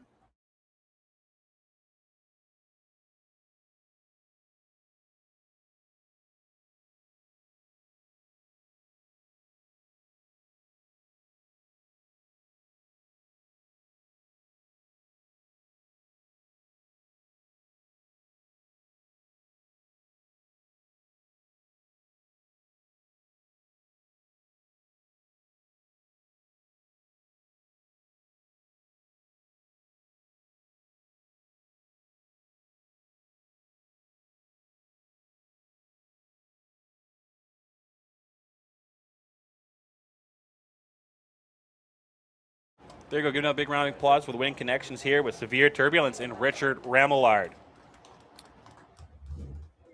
Here are your splits for the fourth. They opened the race in 30-1, over the half in 102-2. I had 130-3 for the 3/4. That might be an asterisk. Finished the full mile 203-3. And here are your payouts for the fourth. Number 4, Severe Turbulence paid $420 to win, $220 to place, $240 to show. The number 1, Shirley Wicked, paid $3 to place, $350 to show. And the 5, Irish Jean, paid $370 to show. The $1 exactor 4-1 paid $4.50. And the $1 tractor 4-1-5 paid $28.60. And your order of finish, number 1, Shirley Wicked was second. The 2, Fallout Girl was fourth. 3, Minnetonka Joe was fifth. The 4, Severe Turbulence, your winner. And the 5, Irish Jean, was third. From the top down, your program should read 2, 4, 5, 1, 3 on the bottom. Upcoming 5th race, no changes. Non-winners the 2, Fillies and Mares 3 races lifetime, or $5,000, Fillies and Mares $6,250 lifetime. Going to post for purse $3,600. Field of 6. My quick thoughts on that last race, though. Really competitive race. Severe Turbulence took it wire to wire, but it was the other 4 horses that really made it interesting here late. It looked out a chance. Fallout Girl might have a chance for second. Shirley Wicked ended up finishing second. Even Minnetonka Joe and Irish Jean battled hard. They ended up finishing 4-1-5. That was exactly my pick, so it was a cold try there if you followed along with that. Mike, any thoughts on the race 4 before we move to race 5? No, I just you got to commend Richard Remillard. Like, he's 72 years old. He's 15 starts, I should say 15 wins away from 1,000 wins as a driver. And you got to remember, most of his racing was on the rural circuit here in Manitoba, probably 90-95%. So that's quite a career he's had, and 15 more wins. He'll reach 1,000. Sure love to see him get it this year. So anyway, congratulations to the connections of Richard Remillard, driver, Tara Isman, the trainer. Job well done in race number 4. Race number 5, we got another good one here, Trey. We got non-winners of 2, Fillies and Mares 3 races. 2-year-olds draw inside. Looks to be a good one. I like Tempete. Blake Panouk made an early mistake, got back on stride. Still finished hard to be a really strong second. Was a heavy favorite last week in Miami. Finished second in 2-2. This 3-year-old filly is going to be one of the favorites next week in the Silk Lace, going for a purse of $27,080 next week here at the Loop, which is a lot of money for us guys here in Manitoba. So it will be a good one. But I think Blake Panouk will get the job done here in race number 5 with Tempete. Looks like it fits a little easier than he has the last couple of starts. Crimson's Case with Aaron Mason. He's had 2 starts. He did get a win back in Miami a couple of weeks ago in 2-5-3. Came back with another 2-5 mile, but was 5th, kind of beaten by about 18 lengths. We'll appreciate this field of horses more to his liking, and I think Crimson's Case is going to be good for your exactor bet. Wide open for third, and I mean wide open for third. If you're betting the triactor, there's very difficult to pick a horse in here for a piece of the try. I'm going to go with Girl on the Go with Daryl Mason. Job well done last race with Hurry Home, and did win the last race in 2-6. only had to go as fast as he had to. He was a heavy favorite last week in Miami. So I'm going to take the 3, followed by the 5 and the 2 in race number 5. Trey? Yeah, my 5. We're race 5. We're leaning on the same horse here. I'm going to go with the 3 Tempe. Like you said, might be the early favorite here for next week's Silk Lace, one of the richest races we're going to have this year. And with Blake Fanuc here looking to get the job done. For second, though, I'm going to go with the 2 Girl on the Go, finishing a big win last week in 206-1. Gets to move in slightly a post. Last week came from post 3, now it gets to come from post 2. I like what this horse did last week. For third, I'm going to go with the 4 Gracie Ghost, 203-4 last week, finishing 4th.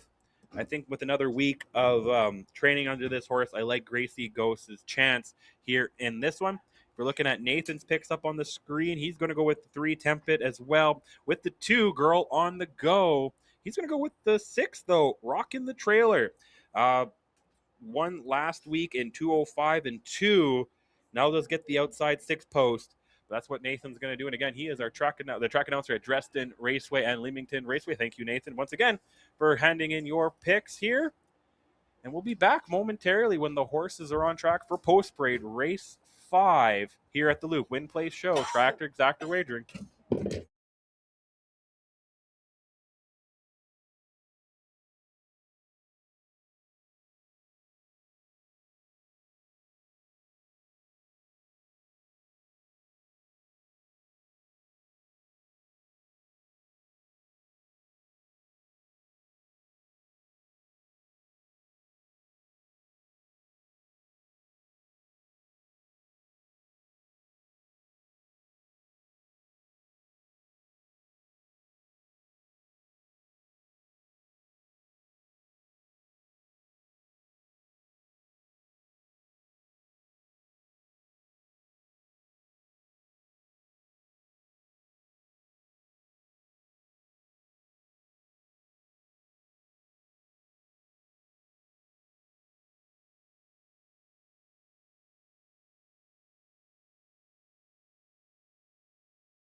The horses are on track here for post parade race 5. Non-winners the 2, fillies and mares 3, races lifetime or 5,000 fillies and mares, 6,250 lifetime. Going for a purse of $3,600. Starting with the 1 here, Smoking in the Boys Room, a 4-year-old mare by Mystician, owned, trained, and driven by Mark Filion. We also have the 2, Girl on the Go, a 4-year-old mare by Armbro Baylor, owned by Daryl and Sherry Mason, trained by Sherry Mason, Daryl Mason in the bike. The 3 is Tempeat, a 3-year-old filly by Do Me That Again, owned and trained by Trevor Williams. Blake Fanuck picks up the drive. The 4 is Gracie Ghost, a 3-year-old filly by Mr. Rock, owned by Alice Gilbert, trained and driven Clayton Braybrook. The 5 is Crimson's Case, a 4-year-old gelding by Spinfinity, owned, trained, and driven by Aaron Mason. And the 6, Rock in the Trailer, a 3-year-old colt by Mr. Rock, owned and trained by Arel Voden. Travis Tracy teams up. These 6 will go to post in our 5th in less than 5 minutes. Again, we have win, place, show, triactor, exactor, wagering. Don't forget, coming up in a few races, race 7, that pick 4, the late daily double, as they're going to the betting wickets. Thank you for everyone here on track and those betting online at hpibet.com. And again, we'll be back. 5 horses will go to post in 5 minutes here at the Loop.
We're less than 3 minutes to post time here in the 5th. Less than 3 minutes.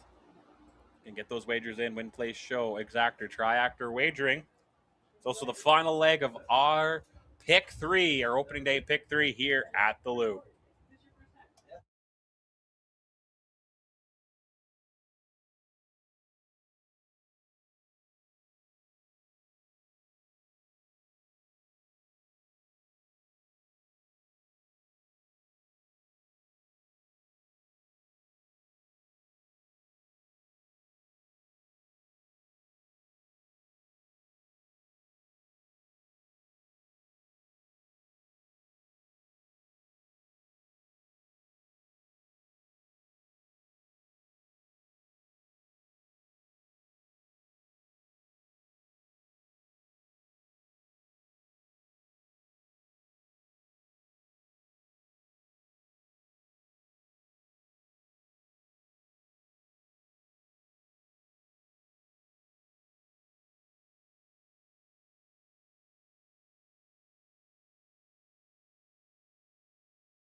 Couple horses to look at right in front of the grandstands. The 1, Smoking in the Boys Room, was 9-2 morning lines, now at even money.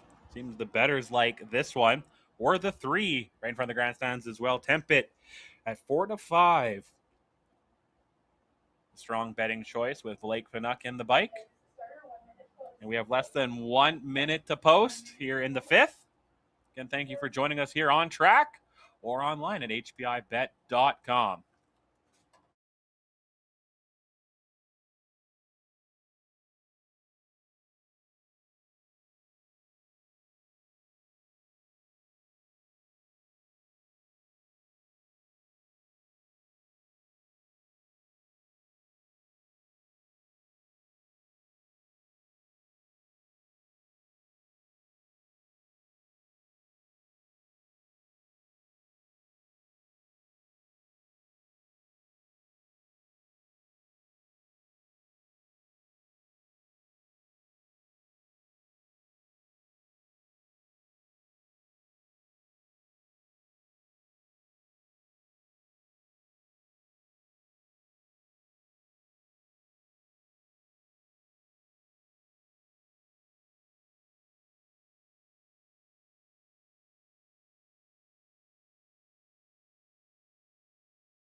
The horses are called to the starting gate here for race 5. $9 a 2, fillies and mares 3 races lifetime, or 5,000 fillies and mares, $6,250. Going for a purse of $3,600. Starting with the 1, Smoking in the Boys Room with Mark Filion. We also have the 2, Girl on the Go with Daryl Mason. The 3, Tempit with Blake Panuck, your 3 to 5 betting favorite. The 4, Gracie Ghost and Clayton Braybrook. The 5, Crimson's Case, Aaron Mason, in your longest shot on the board, 29 to 1. And Rockin' the Trailer, Travis Tracy. 5 Manitoba bred, 1 from Alberta, all up on the gate. Final leg of our pick 3. It's post time.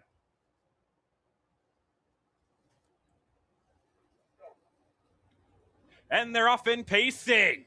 Big battle here for the front end to start race 5. Tempe trying to get into the front end. Girl on the Go, trying to make a little battle there for her. Smoking in the Boys Room had enough and settled for 3rd. Right there in 4th, Gracie Ghost, Crimson's Case, and Rockin' the Trailer can see them all as they're marching down the backstretch. Tempit wants the front end, but so does Girl on the Go. They're battling hard here to the opening quarter mark. Tempit out wide, Girl on the Go, 29 and 2. Opening quarter for these non-winners, the 2, fillies mares 3. Finally, Tempit got to the front end, but how much energy did that burn? Girl on the Go right there in 2nd. About 6 lengths back to Smoking in the Boys Room. 3 lengths back to Gracie Ghost. Couple more to Crimson's Case, and Rockin' the Trailer can see them all as they're coming down the stretch here for the first time. Tempit worked real hard for that front end and has it. Girl on the Go made a difficult 2nd, and Smoking in the Boys Room. 59 and 3 for the half-mile time as they're kicking into the clubhouse turn. Tempit with Blake Panuck still leading the way. Girl on the Go right there in 2nd. Smoking in the Boys Room, patiently waiting in 3rd. Gracie Ghost in 4th. Trying to make a move now. Crimson's Case and Rockin' the Trailer. Mark as they're going down the backstretch. Tempit still the one to catch. Smoking in the Boys Room, and Gracie Ghost are coming fast though here at the 3-quarter mark in 1:30 and 1. Tempit up by 5. Smoking in the Boys Room, and Gracie Ghost trying to chase her down, but it's all Tempit as of now. Smoking in the Boys Room going to try to fight off Gracie Ghost down the stretch. Tempit today is just simply the best. Battles on for 2nd. Looks like Gracie Ghost will get there. Smoking in the Boys Room for 2nd. 159 and 2.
Coming to the winner circles, your unofficial winner of today's 5th race, Tempe, a 3-year-old filly by Do Me That Again out of Sea Win Gabriella, owned by Trevor Williams, trained by Trevor Williams, and driven to victory today by Blake Fanuc.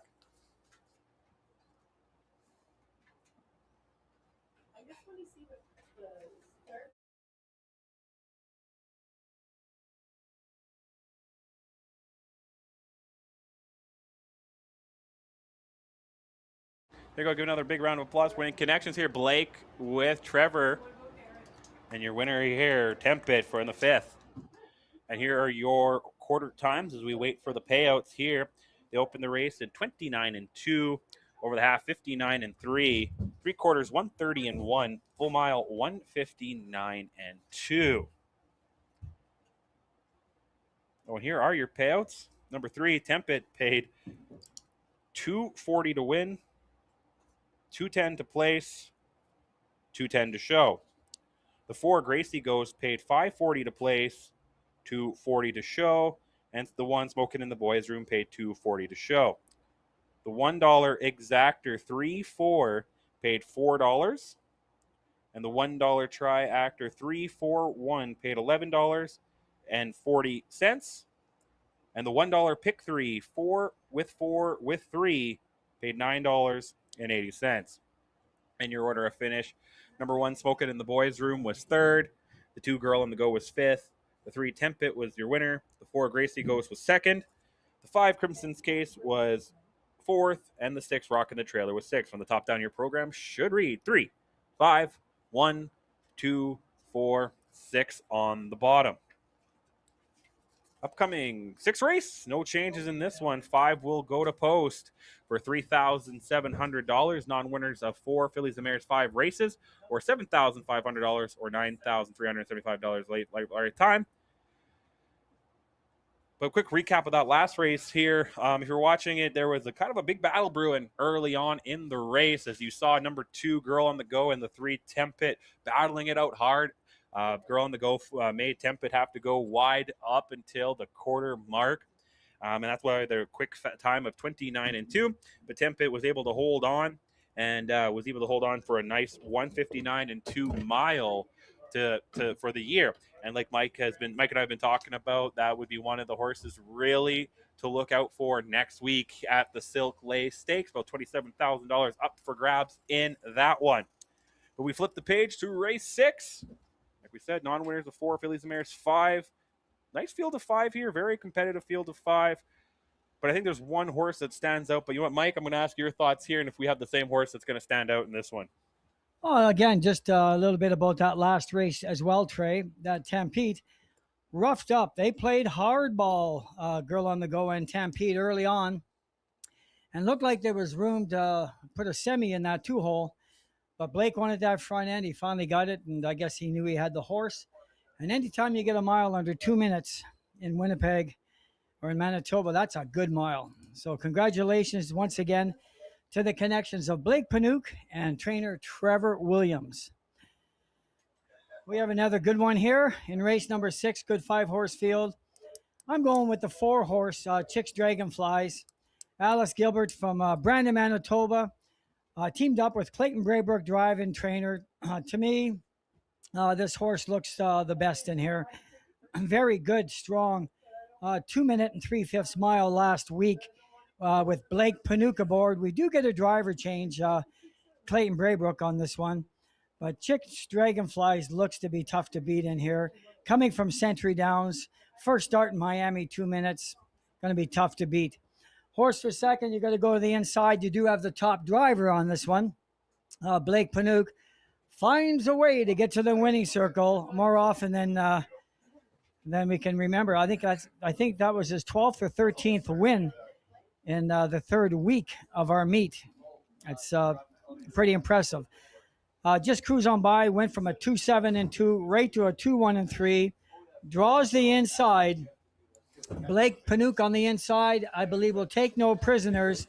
Going to set his own fractions and try to steal this one wire to wire. For third, I like Braxton's buddy, Tyler Grundy. Aggressive a driver, driving for trainer Arthur Ray. He usually has his horses ready. This horse qualified at the Loop in 2-6-1, win by 6 lengths. Definitely won't be short. And Braxton's Buddy will be heard from down the lane. I like the 4, the 1, and the 5, Trey. And race number 6 looks to be a good one, probably close to that 2-minute mark as well. Yeah, Mike, we have the same top two, but I'm going to flip them. I really like Just Cruise On By. I know his mile time was slightly slower than the mile time of Chicks Dragonflies last week, but Chicks Dragonfly came from the 2-hole last week, and Just Cruise On By was able to get it done from post 5, which oddly enough, if post number 5 or number 5 has been one of the most winningest numbers over the 2 weeks in Miami. But things are a little bit different here in the Loop, so I'm going to go with the Rail Horse. So just like you said, Mike, Just Cruise On By and Blake is going to take no prisoners here. You get the inside. I think there should be no reason why not. But maybe Chicks Dragonfly could be coming in from the outside, and there could be another battle brewing in this one. I'm just going to give the advantage to the inside horse, but it will be real close with Chicks Dragonfly here. For second, I'm going to go a little different. I'm going to go with the 2, Millie's Philly. Another very consistent horse, pacing 205 last week, 204 the week before. Really want to see Travis Tracy push this one into the ticket winnings here. So I'm going to go 1-4-2. You went 4-1-5. Nathan, he's going 4. He's going to go with you, the Chicks Dragonfly, and then put Just Cruise On By for second. But he agrees with me with Millie's Philly for third. So again, that's our thoughts here in race 6. We'll be back when horses are on track for post parade in just a couple minutes.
As the horses get on track here for post parade, just a reminder, we'll be back here racing once again next week, 10 straight Saturdays here at the Loop. Post time 1 p.m. Come join us down on the track or watch and wager at hpibet.com. Here we go. On the track, we have the 1. Just Cruise On By, a 3-year-old colt by Lambretta, owned by Trevor Williams, trained by Trevor, driven today by Blake Panuck. We got the 2, Millie's Filly, a 4-year-old mare by Mr. Rock, owned and trained by Arel Voden. Travis Tracy teams up. We got the 3, Have One on Me, a 5-year-old horse by Santana Blue Chip, owned by Brad Caldwell with Paula Mason. Paula trains and drives. The 4, Chicks Dragonflies, a 4-year-old mare by Custard the Dragon, owned by Alice Gilbert, trained by Clayton Braybrook. Clayton Braybrook in the bike.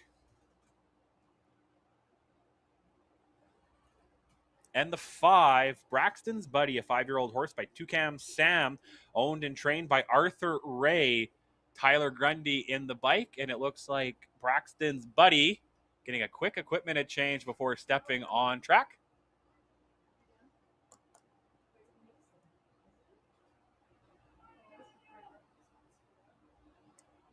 But again, that's the 5 horses set to go to post here. Non-winners of 4, Fillies and Mares 5 races, or 7,500, Fillies and Mares 9,375 lifetime. With the non-winners of 3, Fillies and Mares 4, drawing the inside, going for a purse $3,700. Win, place, show, exactor, tri-actor wagering.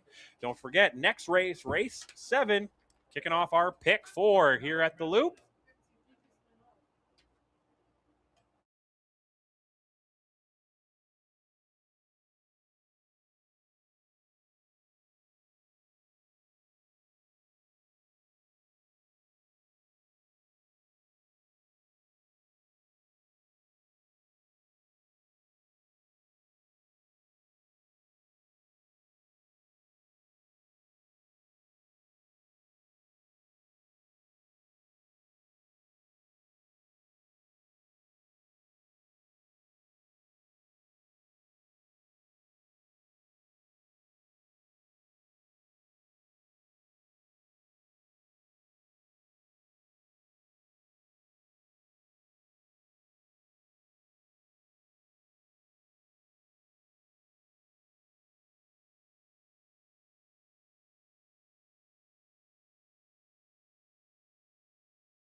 And now joining us on track is the 5, Braxton's Buddy, with Tyler Grundy. So now all 5 horses are on track and ready to go here for race 6. Less than 4 minutes.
There's 1 minute to post time here in the 6th.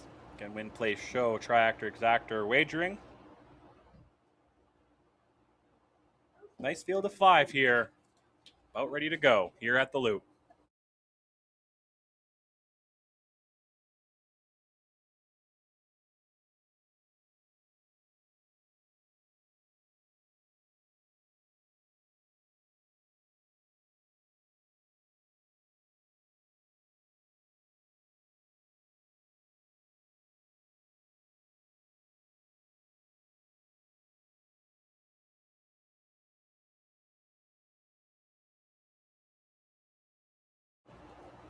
Get your last second wagers in, all 5 right here in front of the grandstands. Current betting favorite is the 1. Just cruise on by. At 2-5, but at 5-2, the 4 Chicks Dragonflies. Money spread around once again here in the 6th.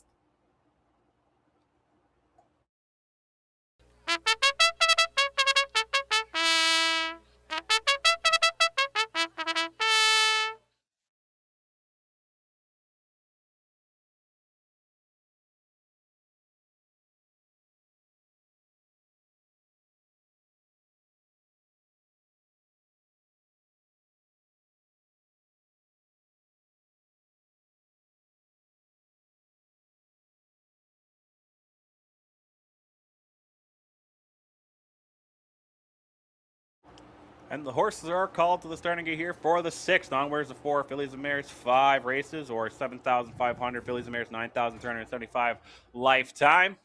Field of 5 going for purse $3,700. Starting with the 1, Just Cruise on By with Lake Pinock. Now the co-favorite at 4-5. The 2 Millie's Filly Travis Tracy, the long shot at 24-1. The 3 Have One on Me with Paula Mason. Now the 4 got to 4-5 co-favorite Chicks Dragonflies, Clayton Braybrook, and the 5 Braxton's Buddy Tyler Grundy. These 5 paces in the hand of the starter. It's post time.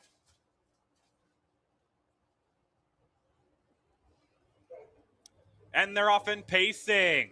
Right at the word go. Chicks Dragonfly jumping right off the gate, taking the early lead. Just Cruise on By, battling hard for second, forcing Braxton's Buddy. Try to find a spot there in third. Millie's Filly racing in fourth.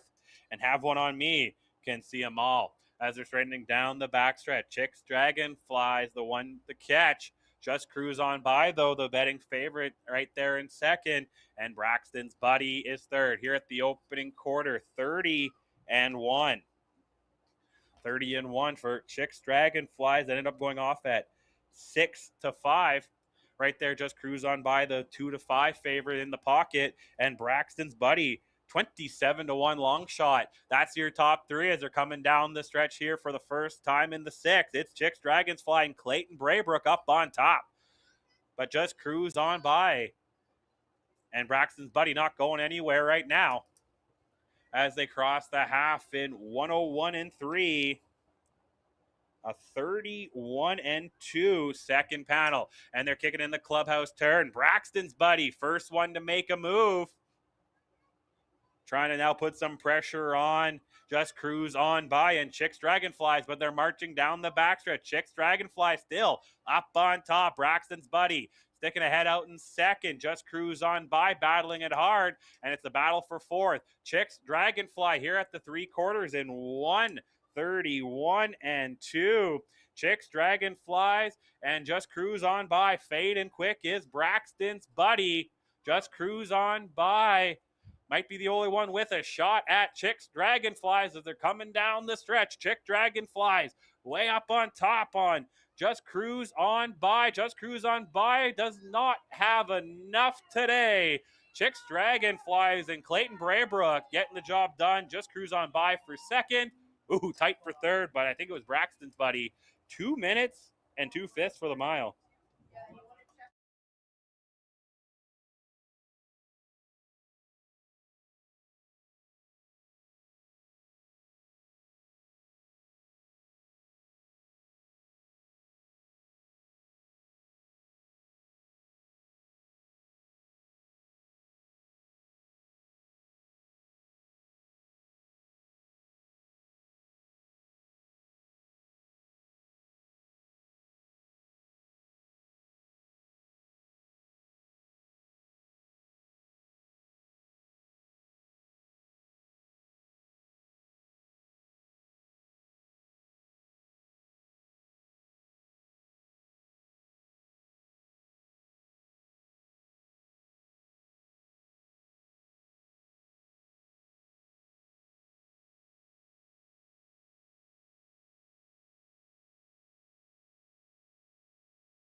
Coming to the winner's circle is the unofficial winner of today's 6th race, Chicks Dragonflies, a 4-year-old mare by Custer the Dragon out of High Métis Attic Chicks, owned by Alice Gilbert out of Brandon, Manitoba, trained and driven to victory today by Clayton Braybrook.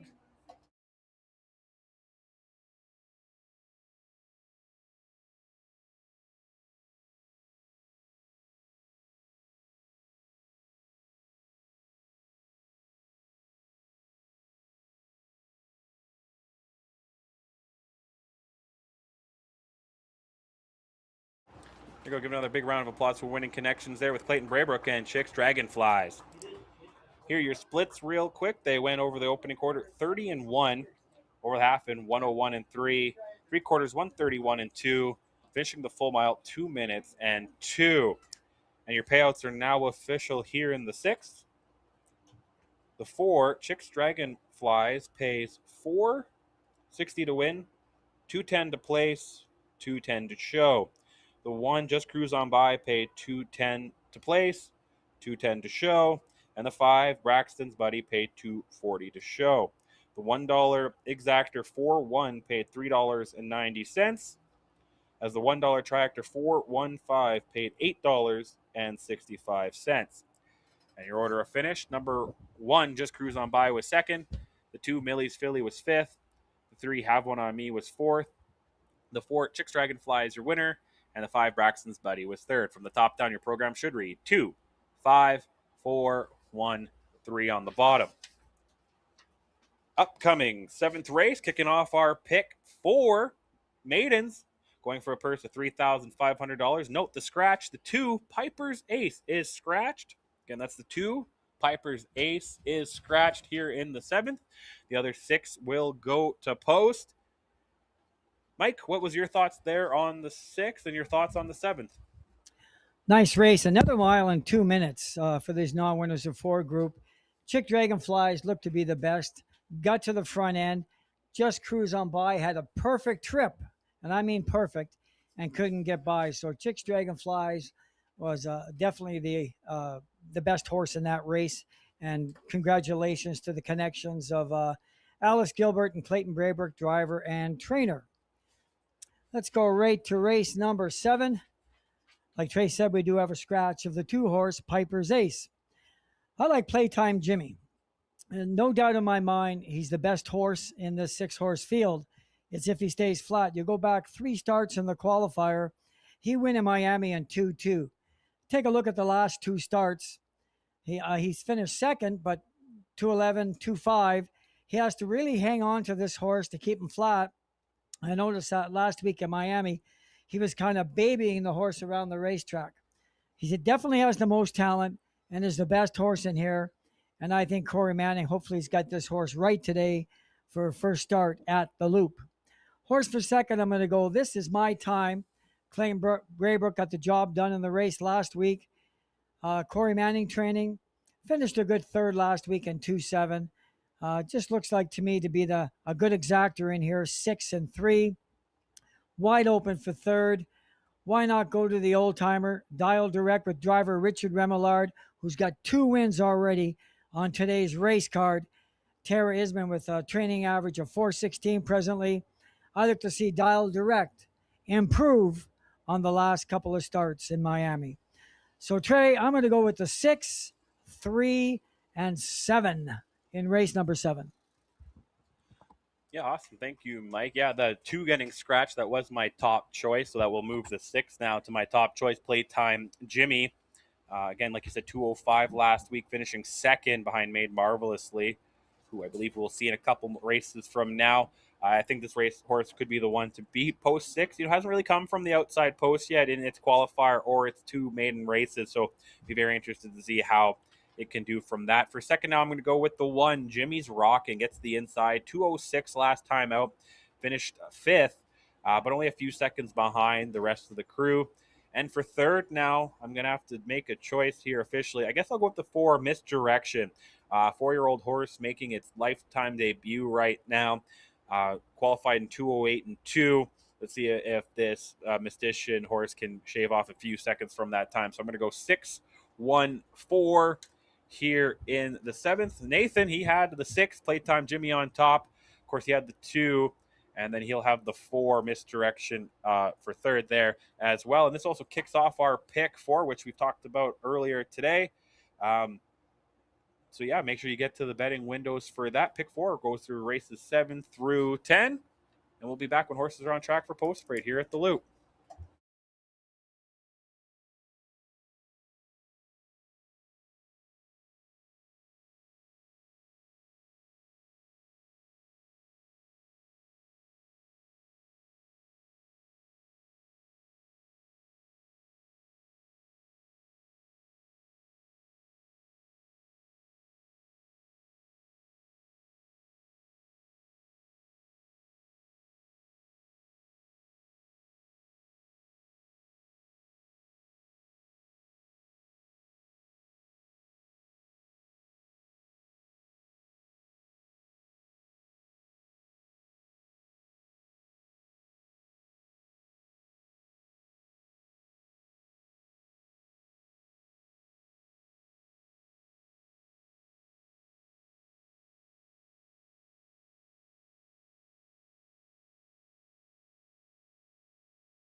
The horses are on track here for post parade race 7. Maidens going for a purse of $3,500. With the scratch, a field of 6. We'll start with the 1. Jimmy's Rockin', a 3-year-old colt by Mr. Rock, owned and trained by Errol Voden. Travis Tracy in the bike. And again, the 2 is scratched. So move right on to the 3. This is My Time, a 5-year-old horse by Lambretta, owned and trained by Corey Matting. Clayton Braybrook teams up. And we got the 4, Misdirection, a 4-year-old horse by Mystician, owned, trained, and driven by Mark Fillion. We got the 5, Cruel Summer, 3-year-old filly by Shadow Play, owned by Daryl and Sherry Mason, trained by Sherry Mason, Daryl Mason with the reins. We got the 6, Playtime Jimmy, a 3-year-old colt by Big Jim, owned, trained, and driven by Corey Manning. Looks like he's going to quick equipment adjustment as I say that. And the 7, Dial Direct, a 3-year-old gelding by Lambretta, owned by Tara, Val, and George Isman, trained by Tara Isman, Richard Remillard in the bike. So 5 are on track. And we're just waiting for the 6, Playtime Jimmy, who looks to be joining us right now. So all 6 maidens are on track here for the 7th here at the Loop. It'll be less than 5 minutes to post.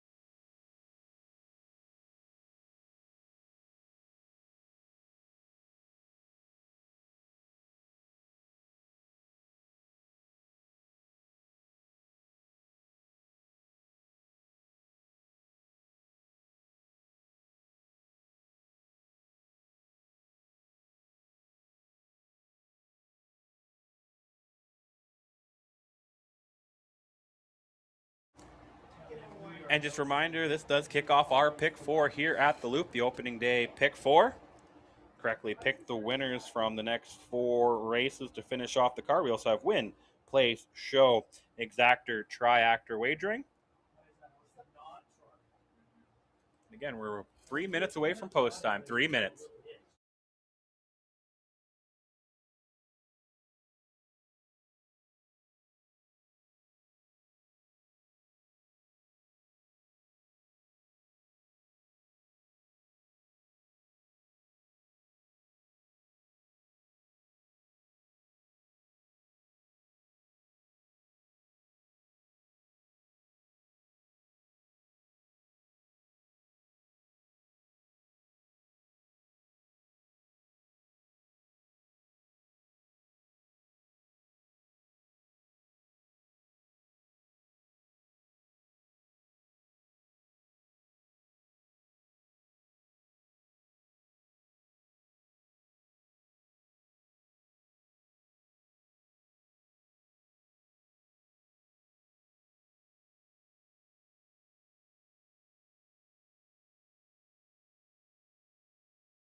The horses are called to the starting gate here for our 7th maidens, going for a purse of $3,500.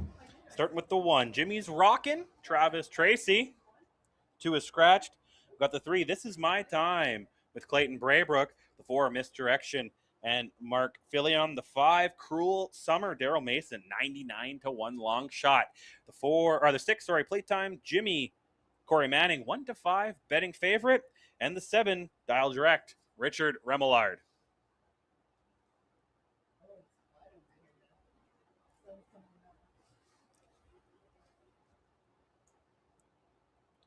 All six Pacers up on the gate. 5, proudly Manitoba bred, with 1, Maryland Invader. It's post time.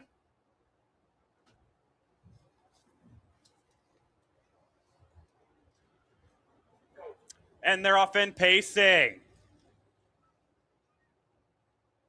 Big battle brewing there for the front end. Looks like misdirection. Oh, a little off, rough gated off stride there is This Is My Time. Opening up Misdirection. Coming way wide. Playtime Jimmy are battling it out now with Misdirection. This Is My Time now seems to be flat and racing in third. A few lengths back to Cruel Summer. A couple more lengths to in fifth place to Dial Direct. And Jimmy's Rockin' can see them all as it came to the opening quarter. 31-1 for Playtime Jimmy and Corey Manning. Misdirection now about a length back in second. Another length back to third to This Is My Time. Length back to Cruel Summer, who's racing in fourth. And fifth is Dial Direct. And a few more back to Jimmy's Rockin' as they're coming down the stretch here for the first time. Playtime Jimmy, Corey Manning still up on top. Misdirection, though, right there, happy in the pocket second. This Is My Time third. 1:02.3 for the half-mile time as they're kicking in the clubhouse during these 6 maidens strung out. It is Playtime Jimmy, the one to catch. Misdirection, though, right patiently in third. This Is My Time. In second is Misdirection. In third, it is This Is My Time. A few more back to Cruel Summer and Dial Direct. And off stride, Jimmy's Rockin' as they're coming to the 3/4 station. Playtime Jimmy and Misdirection, the 2 to catch up on top. 133-1 for Playtime Jimmy, the 1-5 favorite. 14-1 long shot, though, Lumen. Misdirection popping from the pocket. This Is My Time sitting comfortable in third. Down the stretch they come. Playtime Jimmy on the inside. On the outside, Misdirection. Misdirection fading slightly. Playtime Jimmy and Corey Manning do it here in the 7th. Misdirection for second. This Is My Time for third. 2:04.3.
Coming to the winner's circle is the unofficial winner of today's 7th race, Playtime Jimmy, a 3-year-old colt by Big Jim out of Playtime in Paris.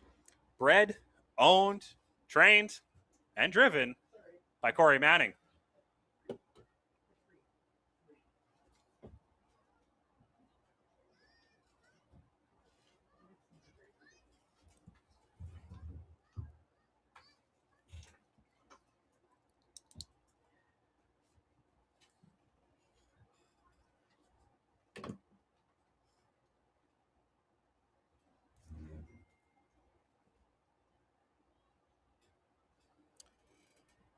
And they're going to give another big round of applause for Winning Connections Playtime Jimmy with Corey Manning. And here are your quarter times once again for the 7th. They opened the race in 31-1, over the half in 102-3, 3/4 133-1, finished the full mile 204-3. And I have your payouts here for the 7th. The 6th Playtime Jimmy paid $250 to win, $230 to place, $250 to show. The 4 Misdirection paid $410 to place, $970 to show, while the 3 This Is My Time paid $290 to show. The $1 Exactor 6-4 paid $31.25, while the $1 Triactor 643 paid $18.25. And your order of finish here in the 7th, number 1, Jimmy's Rockin' was 6th. The 2 was scratched. The 3, This Is My Time, was 3rd. 4, Misdirection was 2nd. 5, Cruel Summer was 4th. 6, Playtime Jimmy, your winner. And the 7, Dial Direct was 5th. From the top down, your program should read 6, scratch, 3, 2, 4, 1, 5 on the bottom. Upcoming 8th race, second leg of our pick 4. Non-winners of 2 Fillies Mares, 3 races lifetime, or 5,000 Fillies Mares, $6,250, going for purse $3,600. Mike, what's your thoughts on the 7th and looking forward here to the 8th? Well, Playtime Jimmy, Trey, he babied that horse around the track. Horse is just learning how to race, and he had lots left in the tank. He just did what he had to do. Good mile of 2-4. And Playtime Jimmy, congratulations to the connections of Corey Manning and trainer Corey Manning. Job well done in race number 7. Let's go right to race number 8. Very competitive one here. You got to go with Farrah Fawcett. Driver Michelle Ray, trainer Ricky Ray. Average of 422 right now. Pretty decent. 2 starts, a win and a second, and improving a lot. First start in Miami, win in 2-6. Second start, second in 2-2-1. I think this 3-year-old filly has found her stride, and she's going to be one of the main contenders the stake race and the Lady Crocus next week. So keep a good eye on her, but I take Farrah Fawcett to win race number 8. A horse for second, all the way from Century Downs, owner Kevin Hillebrandt from Manitoba. Has had 2 starts. He's got a win and a good third last week in 2-3. 8 starts this year. Definitely more race tight by far than any other horse in this 6-horse field. I like Valley Lane to complete the exactor in race number 8. Another race that's wide open for third. Take a look at Made Marvelously. Daryl Mason, you can never leave him out. We saw him get to the winning circle and very impressive drive by Hurry Home earlier. This horse has got a second in the win. No slouch. Win in 2-4 last week. Was the heavy favorite last week, actually last 2 weeks, and deserves a good look as well. Not a real easy race to pick, but I'm going to go 3, 2, and 5 in race number 8. Good luck. We'll see you back in race number 9. How about you, Trey?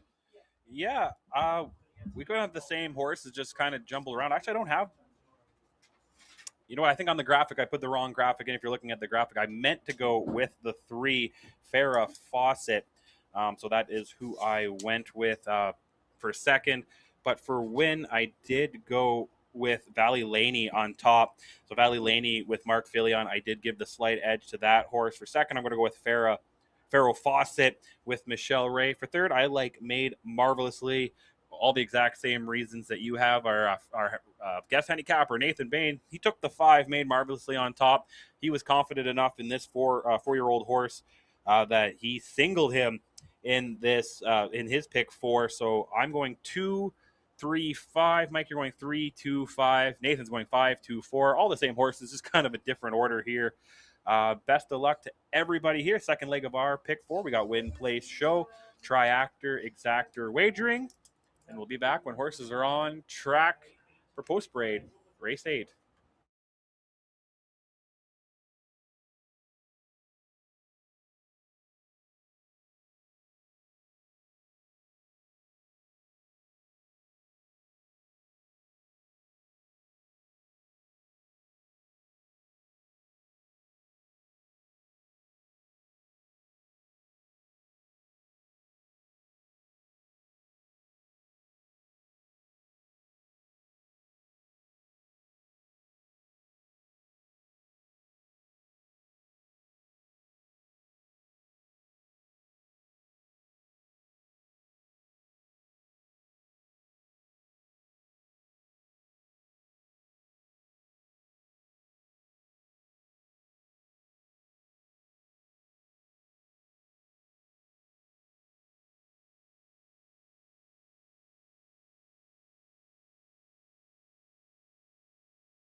The horses are on track here for Post Parade Race 8. Non-winners, the 2 fillies and mares, 3 races.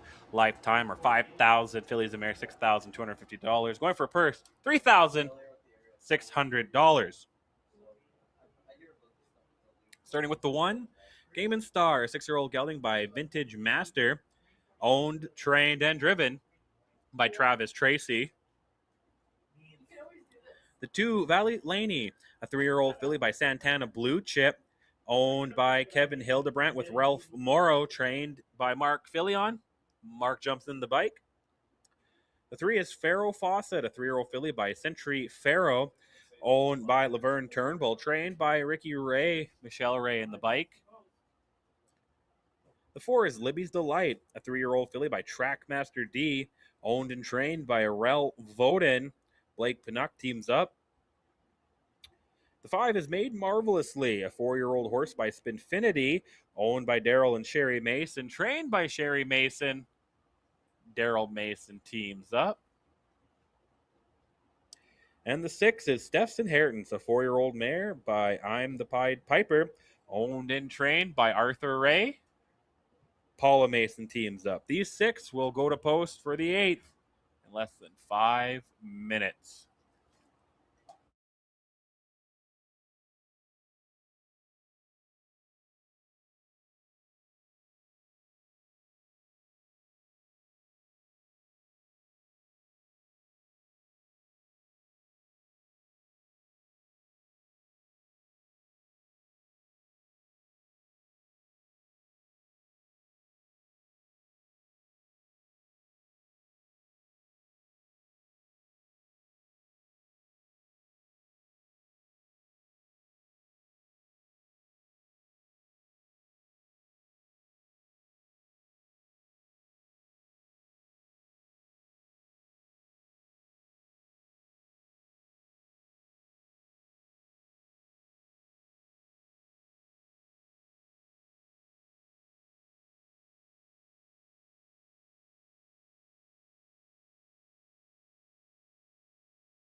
We're less than 1 minute to post here in race 8. Less than 1 minute.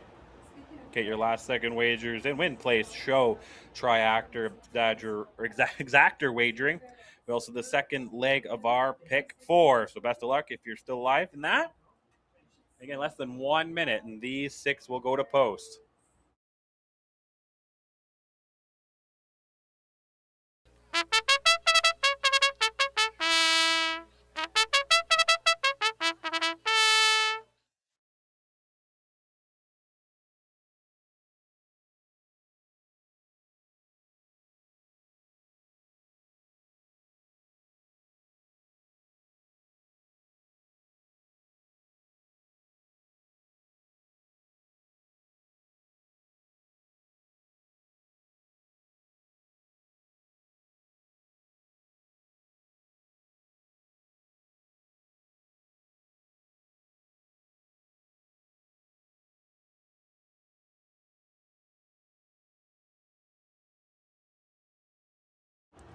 The horses are called to Renegade here for the 8th. Non wears the 2 fillies and mares, 3 races lifetime, or 5,000 fillies and mares, 6,250 lifetime. Going for purse $3,600. Real competitive field of 6 here in this one, starting with the inside.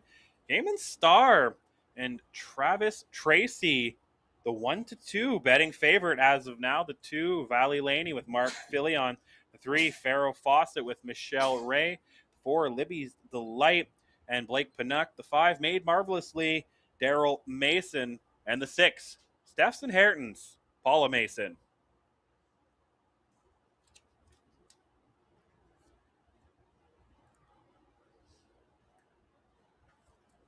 All 6 pacers on the gate in the hands of our starter. It's post time.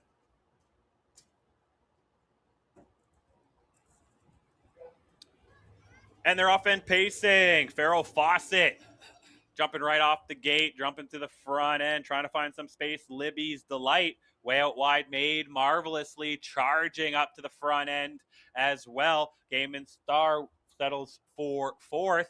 Steph's Inheritance racing in 5th, and Valley Laney can see them all as they're marching down the backstretch. Made Marvelously, worked hard to get to the front end. Farrell Fawcett now in 2nd. 3 lengths back to Libby's Delight. Another length back to Gaiman Star as they go to the opening quarter, and 30-1 for Made Marvelously. Farrell Fawcett, though, right there in 2nd. Big gap there to Libby's Delight in 3rd, about 3 lengths back to Gaiman Star. Steph's Inheritance is racing in 5th, and Valley Laney, as they're coming down the stretch for the first time, Made Marvelously, and Daryl Mason leading the way, but right there in 2nd, Farrell Fawcett. Catching up in 3rd is Libby's Delight as they cross the half in 101-1. 5 in, 1 out as they're kicking in the clubhouse 3rd. Made Marvelously, still the one to catch. Farrell Fawcett sitting real patient in 2nd. Libby's Delight now trying to get into the outer flow. Valley Laney's been out charging as well. Gaiman Star now trying to catch up some ground on the inside, and Steph's Inheritance as they're going down the backstretch here. They look 3-4 wide as they're coming to the 3/4 mark in 1:32 flat. Made Marvelously might have just done too much early as Farrell Fawcett sails on by. Libby's Delight trying to battle hard for 2nd, and Valley Laney out wide. Made Marvelously, though, trying to keep up pace, but it is Farrell Fawcett with Michelle Ray up 3. Down the stretch they come. Farrell Fawcett is the one to catch. Made Marvelously just fighting off for 2nd, but it's all Farrell Fawcett and Michelle Ray here today. 2:02 for the mile.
coming to the winner's circles. Your unofficial winner of today's 8th race, Pharaoh Fawcett, a 3-year-old filly by Century Pharaoh out of Jackie of All Trades, owned by Laverne Turnbull out of Kitchener, Ontario, trained by Richie Ray, and driven today by Victory by Michelle Ray.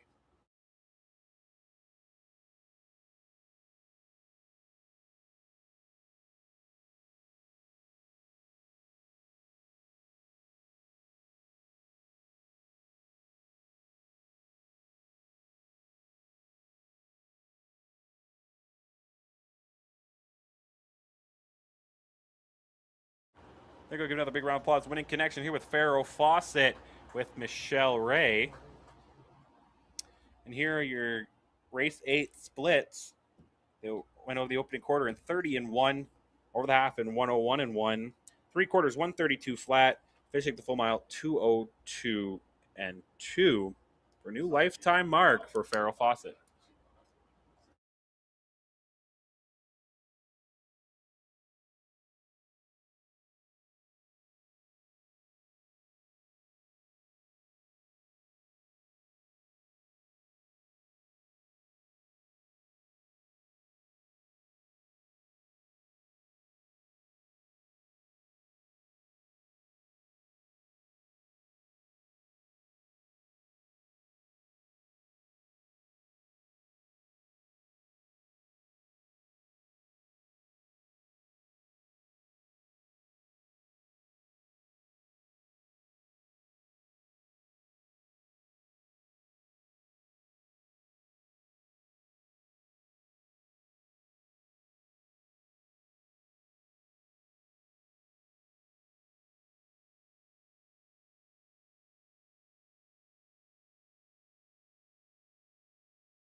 Sorry for that delay. There was an objection, a driver's objection, 4-on-3. Again, there was a driver's objection in the 8th, 4-on-3.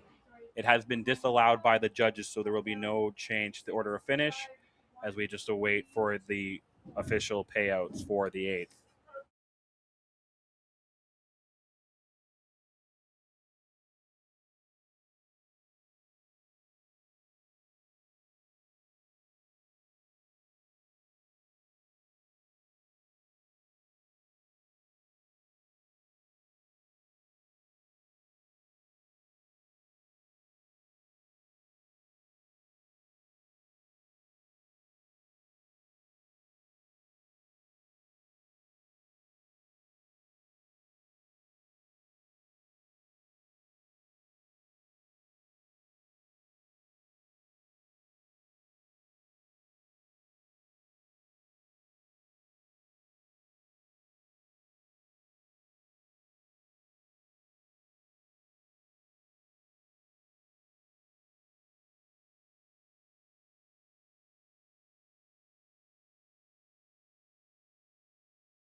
Here are your payouts for the 8th race. Number 3, Farrell Fawcett paid $610 to win, $280 to place, $230 to show. The 5, Made Marvelously, paid $5 to place, $210 to show, while the 4, Libby's Delight, paid $670 to show. The $1 Exactor 3-5 paid $7.85, while the $1 Triactor 354 paid $54.90. And your order of finish: number 1, Game and Star, was 6th. The 2, Valley Laney, was 5th. The 3, Farrell Fawcett, your winner. The 4, Libby's Delight, was 3rd. The 5, Made Marvelously, was 2nd. And the 6, Destined Inheritance, was 4th. From the top down, program should read 6, 5, 1, 3, 2, 4 on the bottom. Upcoming 9th race, kicking off our late daily double. We have 7 going to post here in $12,000 claimers. Also mixed in non-winners of $1,000 in 2026, going for a purse of $3,800. Mike, what are your thoughts here? Recap of the 8th and thoughts going into the 9th. Well, a little recap of the 8th. Farrah Fawcett was definitely the best horse in the race. Had a perfect trip to the half, and when she pulled with a lot of power, and even finished hanging on. Had a lot left, I thought. 2-2-1 or 2-2-2, whatever the mile was. I think it was a lifetime mark for this 3-year-old filly, and she looked good doing it. And I think I said the Silk Lace next week, but it's the Lady Crocus, and Farrah Fawcett is going to be a major part of it. The way she raced today, she will be a major contender for that 27,000 next week for sure. So congratulations to the combination of Michelle Ray and Ricky Ray with Farrah Fawcett. Look good. Race number 9, first part of the late double. I like this horse a lot. I think it's, in my opinion, the best horse in the Trevor Williams stable. And that's Take Out Hanover with Blake Panuke, 2 for 2. It's made 25,000 thus far this year in 19 starts.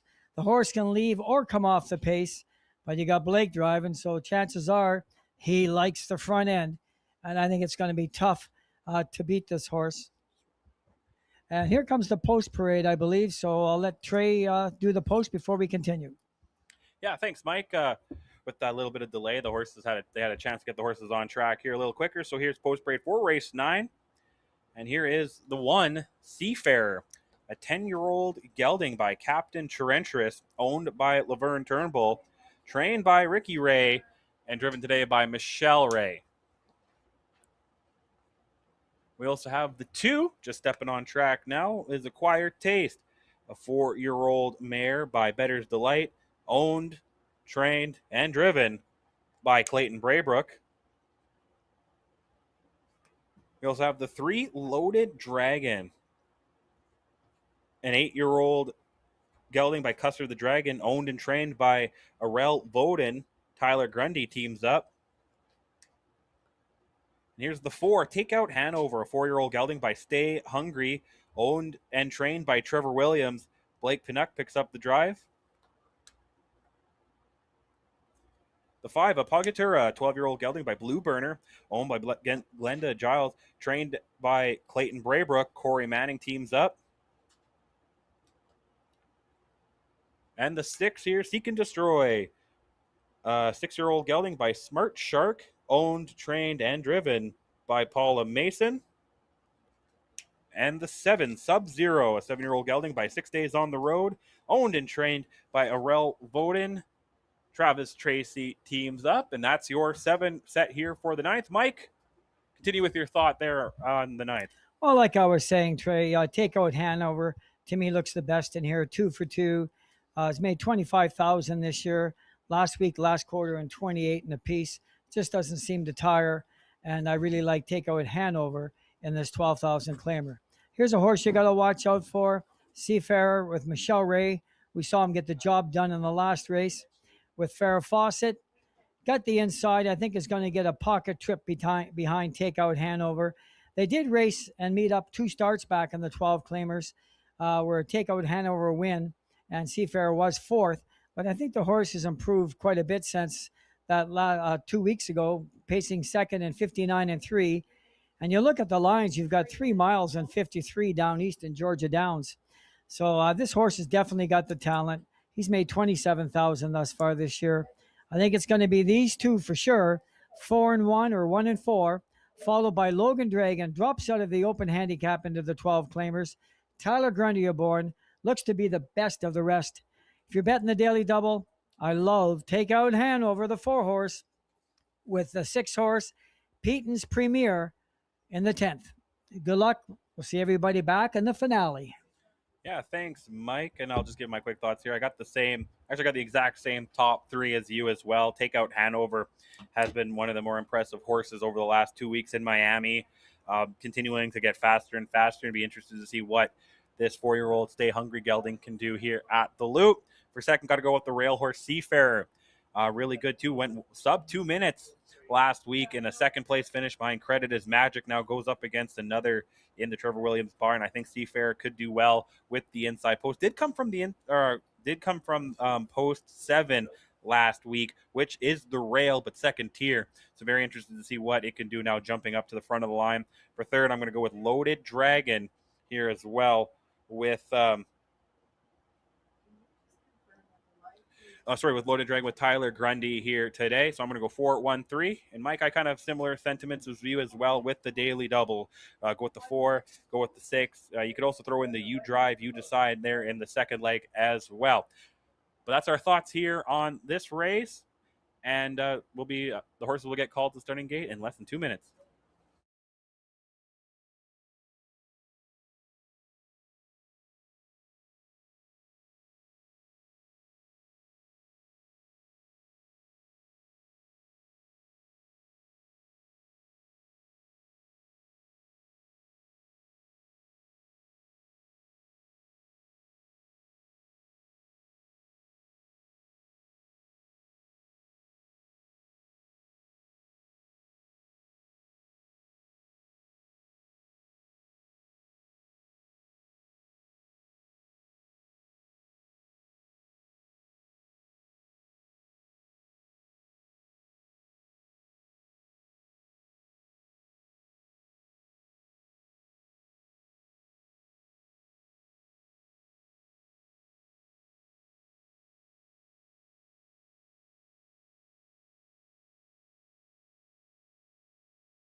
The horses are called to starting gate here for the 9th. Claimers going for $12,000 claimers, or non-winners of $1,000 in 2026.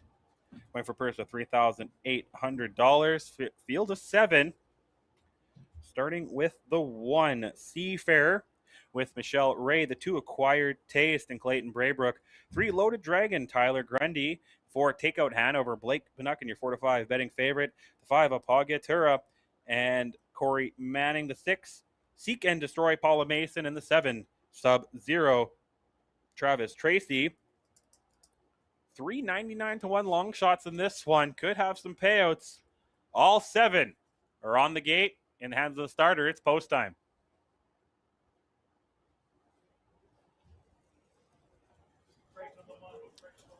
And they're off end pacing. Seafarer off stride just like that, opening the gate for Takeout Hanover to jump on that lead. Acquired Taste settling in second. Lengths back to Loaded Dragon. Racing there in 4th is Apagatura. Settling down now is Seafarer in 5th.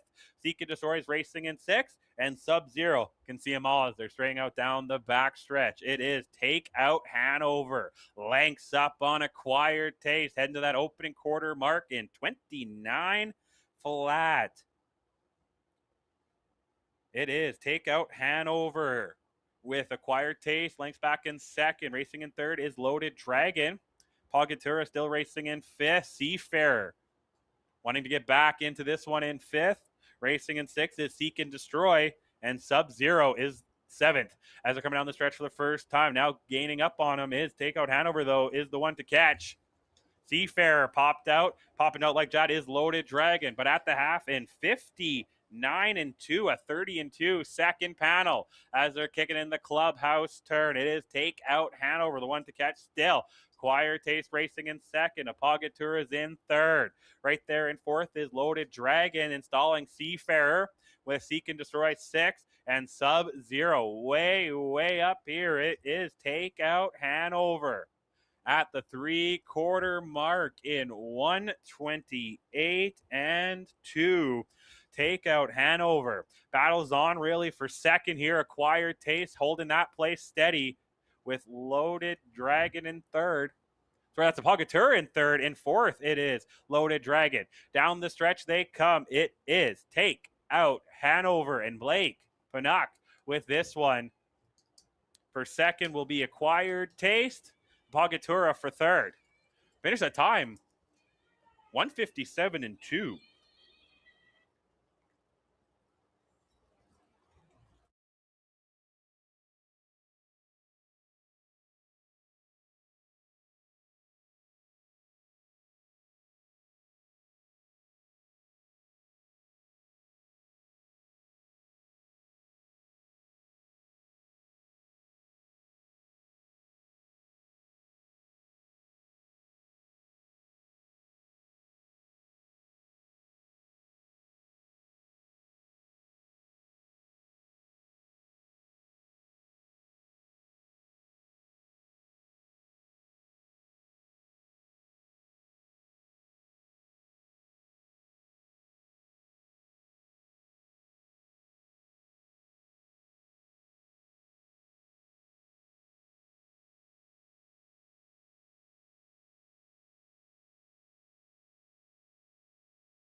coming to the winner's circles. The unofficial winner of today's 9th race, Take Out Hanover, a 4-year-old gelding by Stay Hungry out of Tempest Blue Chip, bred out of Hanover, Pennsylvania by Hanover Shoe Farms, owned and trained by Trevor Williams and driven to victory. And not only victory, breaking our track record, a 157-1 time.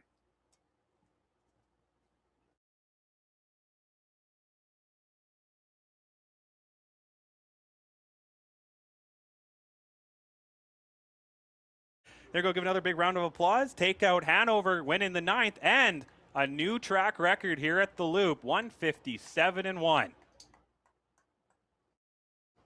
And here are your splits, though, in the 9th as we wait for the payouts. Opening quarter, 29 flat. Over the half, 59-2. 3 quarters, 128-2. And that 157-1 mile time.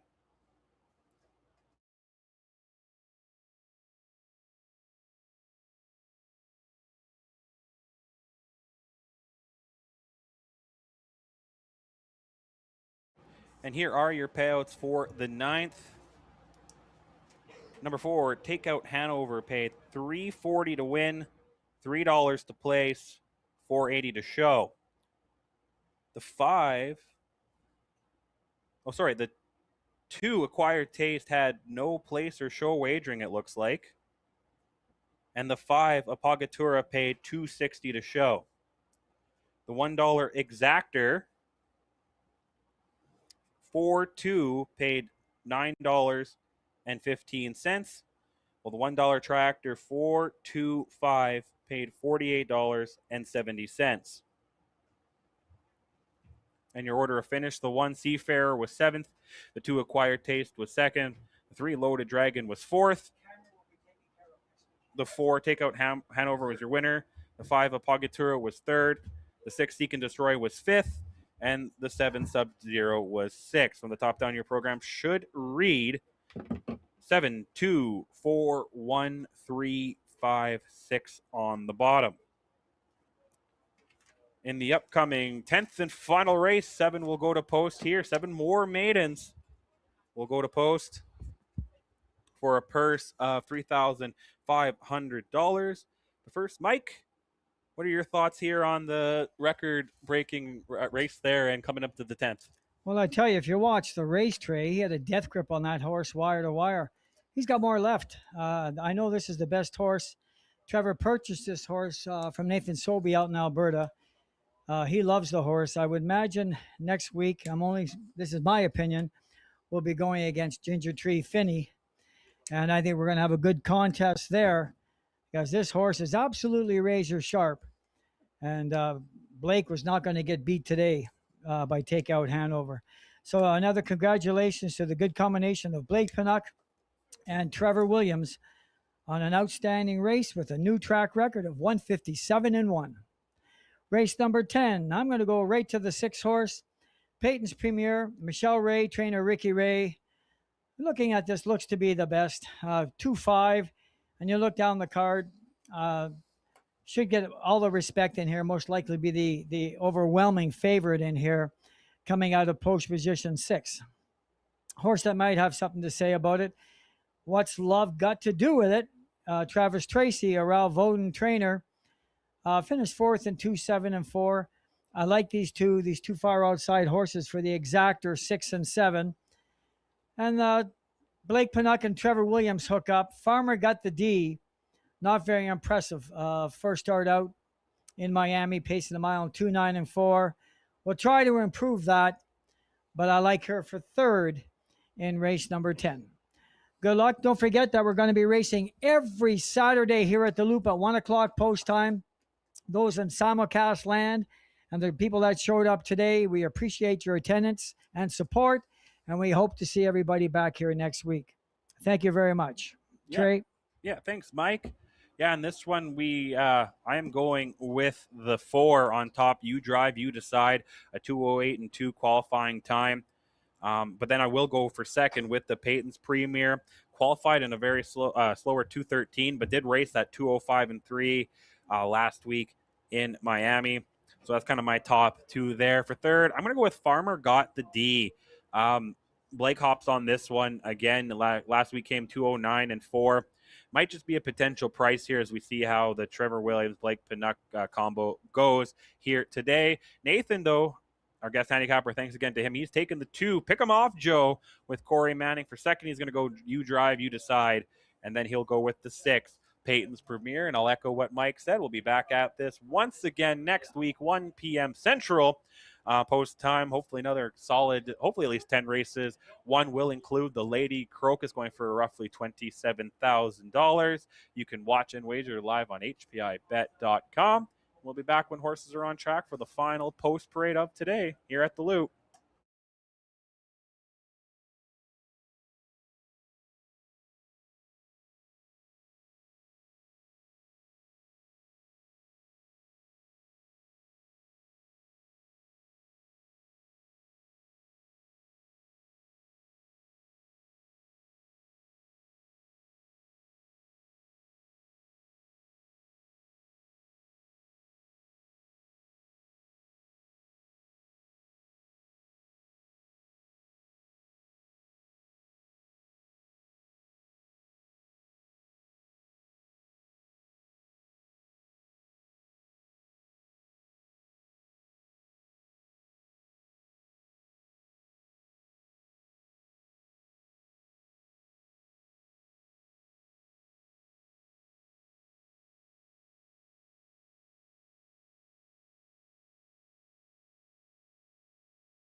The horses are on track here for post parade for our 10th and final race of the afternoon.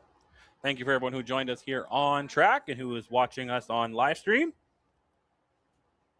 Some really good payouts here today. Let's see if we can get one more. Don't Stop. A 3-year-old filly by Toucan Sam, owned, trained, and driven by Mark Filion. The 2 is Pick 'em Off Joe, a 3-year-old colt by Lambretta, owned, trained, and driven by Corey Manning. It is not yet on track. The 3 is Farmer's Got the D, a 3-year-old filly by Trackmaster D, owned and trained by Trevor Williams. Blake Panuck picks up the drive. Here's the 4, You Drive, You Decide, a 3-year-old colt by Spinfinity, owned by Kayla Ray, trained by Lorraine Ray. Paula Mason drives. The 5 is Buddy's Piper, a 4-year-old horse by I'm the Pied Piper, owned and trained by Arthur Ray. Tyler Grundy in the bike. The 6 is Peyton's Premier, a 3-year-old filly by Trackmaster D, owned by Richard and Janet Ray, trained by Ricky Ray. Michelle Ray teams up. And the 7, What's Love Gotta Do With It, a 3-year-old filly by Trackmaster D, owned and trained by Arel Voden. Travis Tracy in the bike. And here is Pick 'em Off Joe just after the rest. So all 7 are on track here for our 10th and final race here today at the Loop. Should be less than 5 minutes to the post.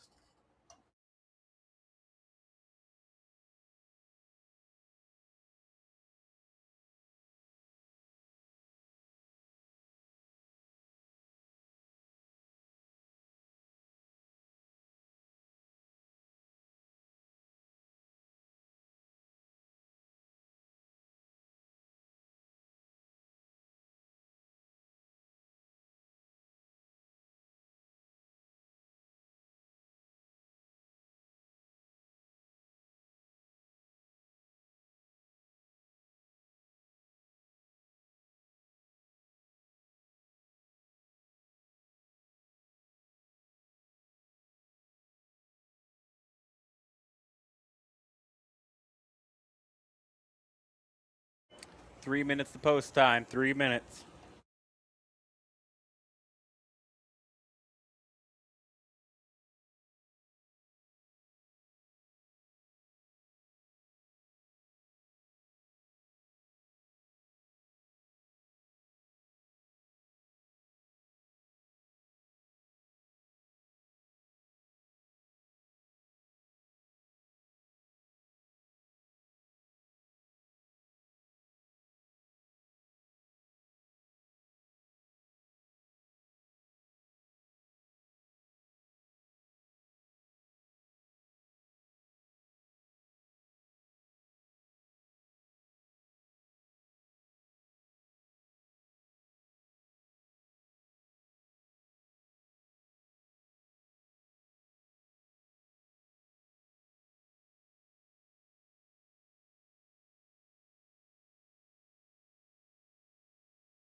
One minute to post. 1 minute till our finale.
The horses are called to the starting gate for the final time here today. Race 10, Maidens going for purse $3,500.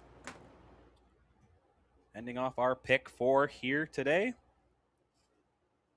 Start with the 1, Don't Stop with Mark Filion. The 2, Pick 'em Off Joe and Corey Manning are the 2 to 5 favorite. 3, Farmer Got the D with Blake Panuck. The 4, You Drive, You Decide with Paula Mason. The 5, Buddy's Piper with Tyler Grundy. 6, Peyton's Premier, Michelle Ray. And the 7, What's Love Got to Do with It, Travis Tracy. 7 Pacers in the hand of our starter. The final time here today at the Loop. It's post time.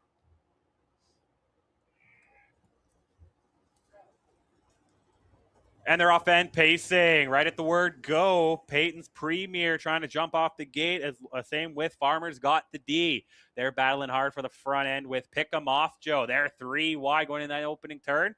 Peyton's Premier now trying to get into some cover, but it is Pick 'em Off Joe with the lead. Farmer's Got the D out 2 wide.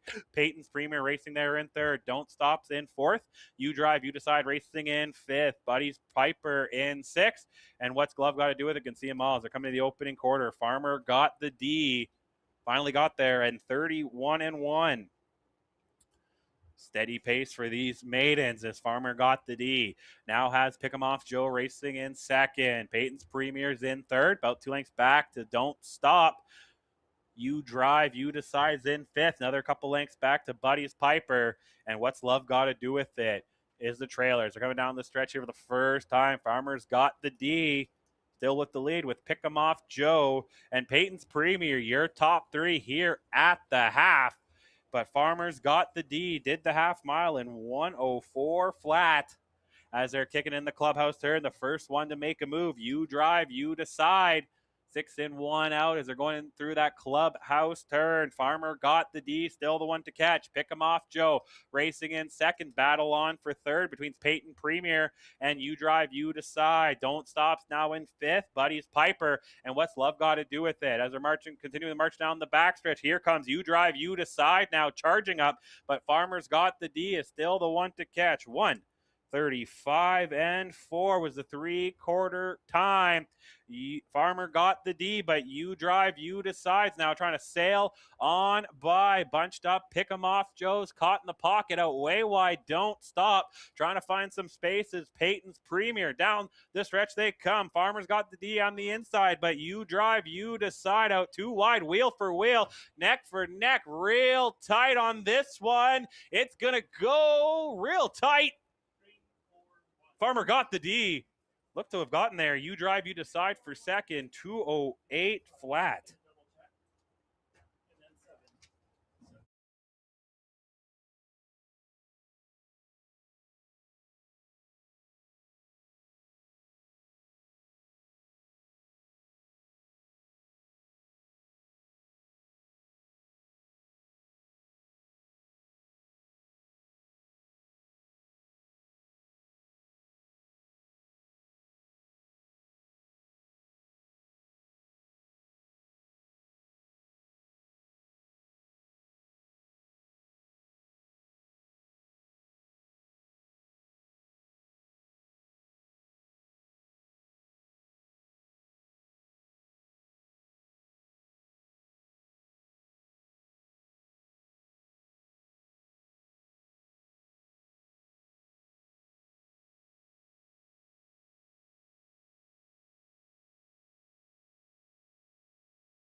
Coming to the winner's circle is the unofficial winner of today's 10th and final race. Farmer got the D, a 3-year-old filly by Trackmaster D out of Farmer's Rainbow, owned by Trevor Williams, trained by Trevor, driven to victory today by Blake Panuck.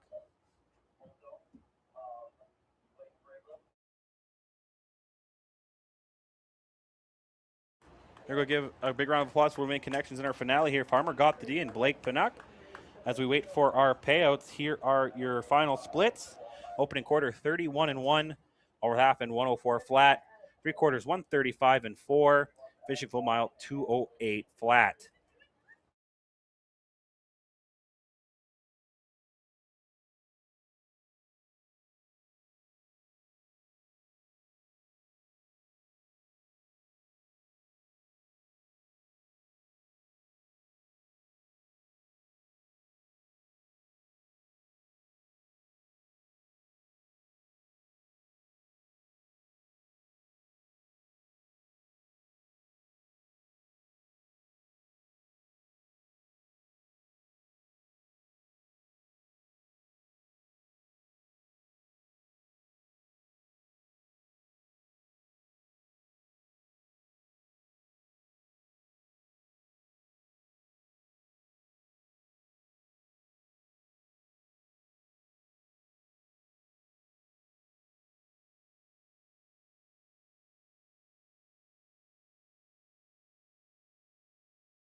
And here are your payouts for the 10th and final race.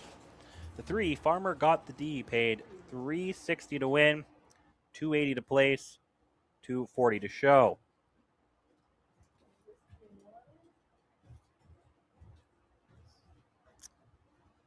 The 4, You Drive, You Decide, pays $7 to place, $210 to show. And it looked like there was no show wagering on Don't Stop. The $1 exactor 3-4 paid $20.50. The $1 triactor 3-4-1 paid $210.80. The $1 daily double 4 with 3 paid $3.20. While the $1 pick 4 6 with 3 with 4 with 3 paid $20.35. And your order of finish, number 1, Don't Stop, was 3rd. The 2, Pick 'em Off Joe, was 4th. The 3, Farmer got the D, your winner. The 4, You Drive, You Decide, was 2nd. The 5, Buddy's Piper, was 6th. The 6, Peyton's Premier, was 5th. And the 7, What's Love Got to Do with It, was 7th. From the top down, your program should read 3, 4, 1, 2, 6, 5, 7 on the bottom. Again, that was our finale. We'll be back at it 1 p.m. Central Post Time next week here at The Loop. Also watch and wager at HPI Bet On behalf of Mike Willems, I'm Trey Colbeck. See you next time.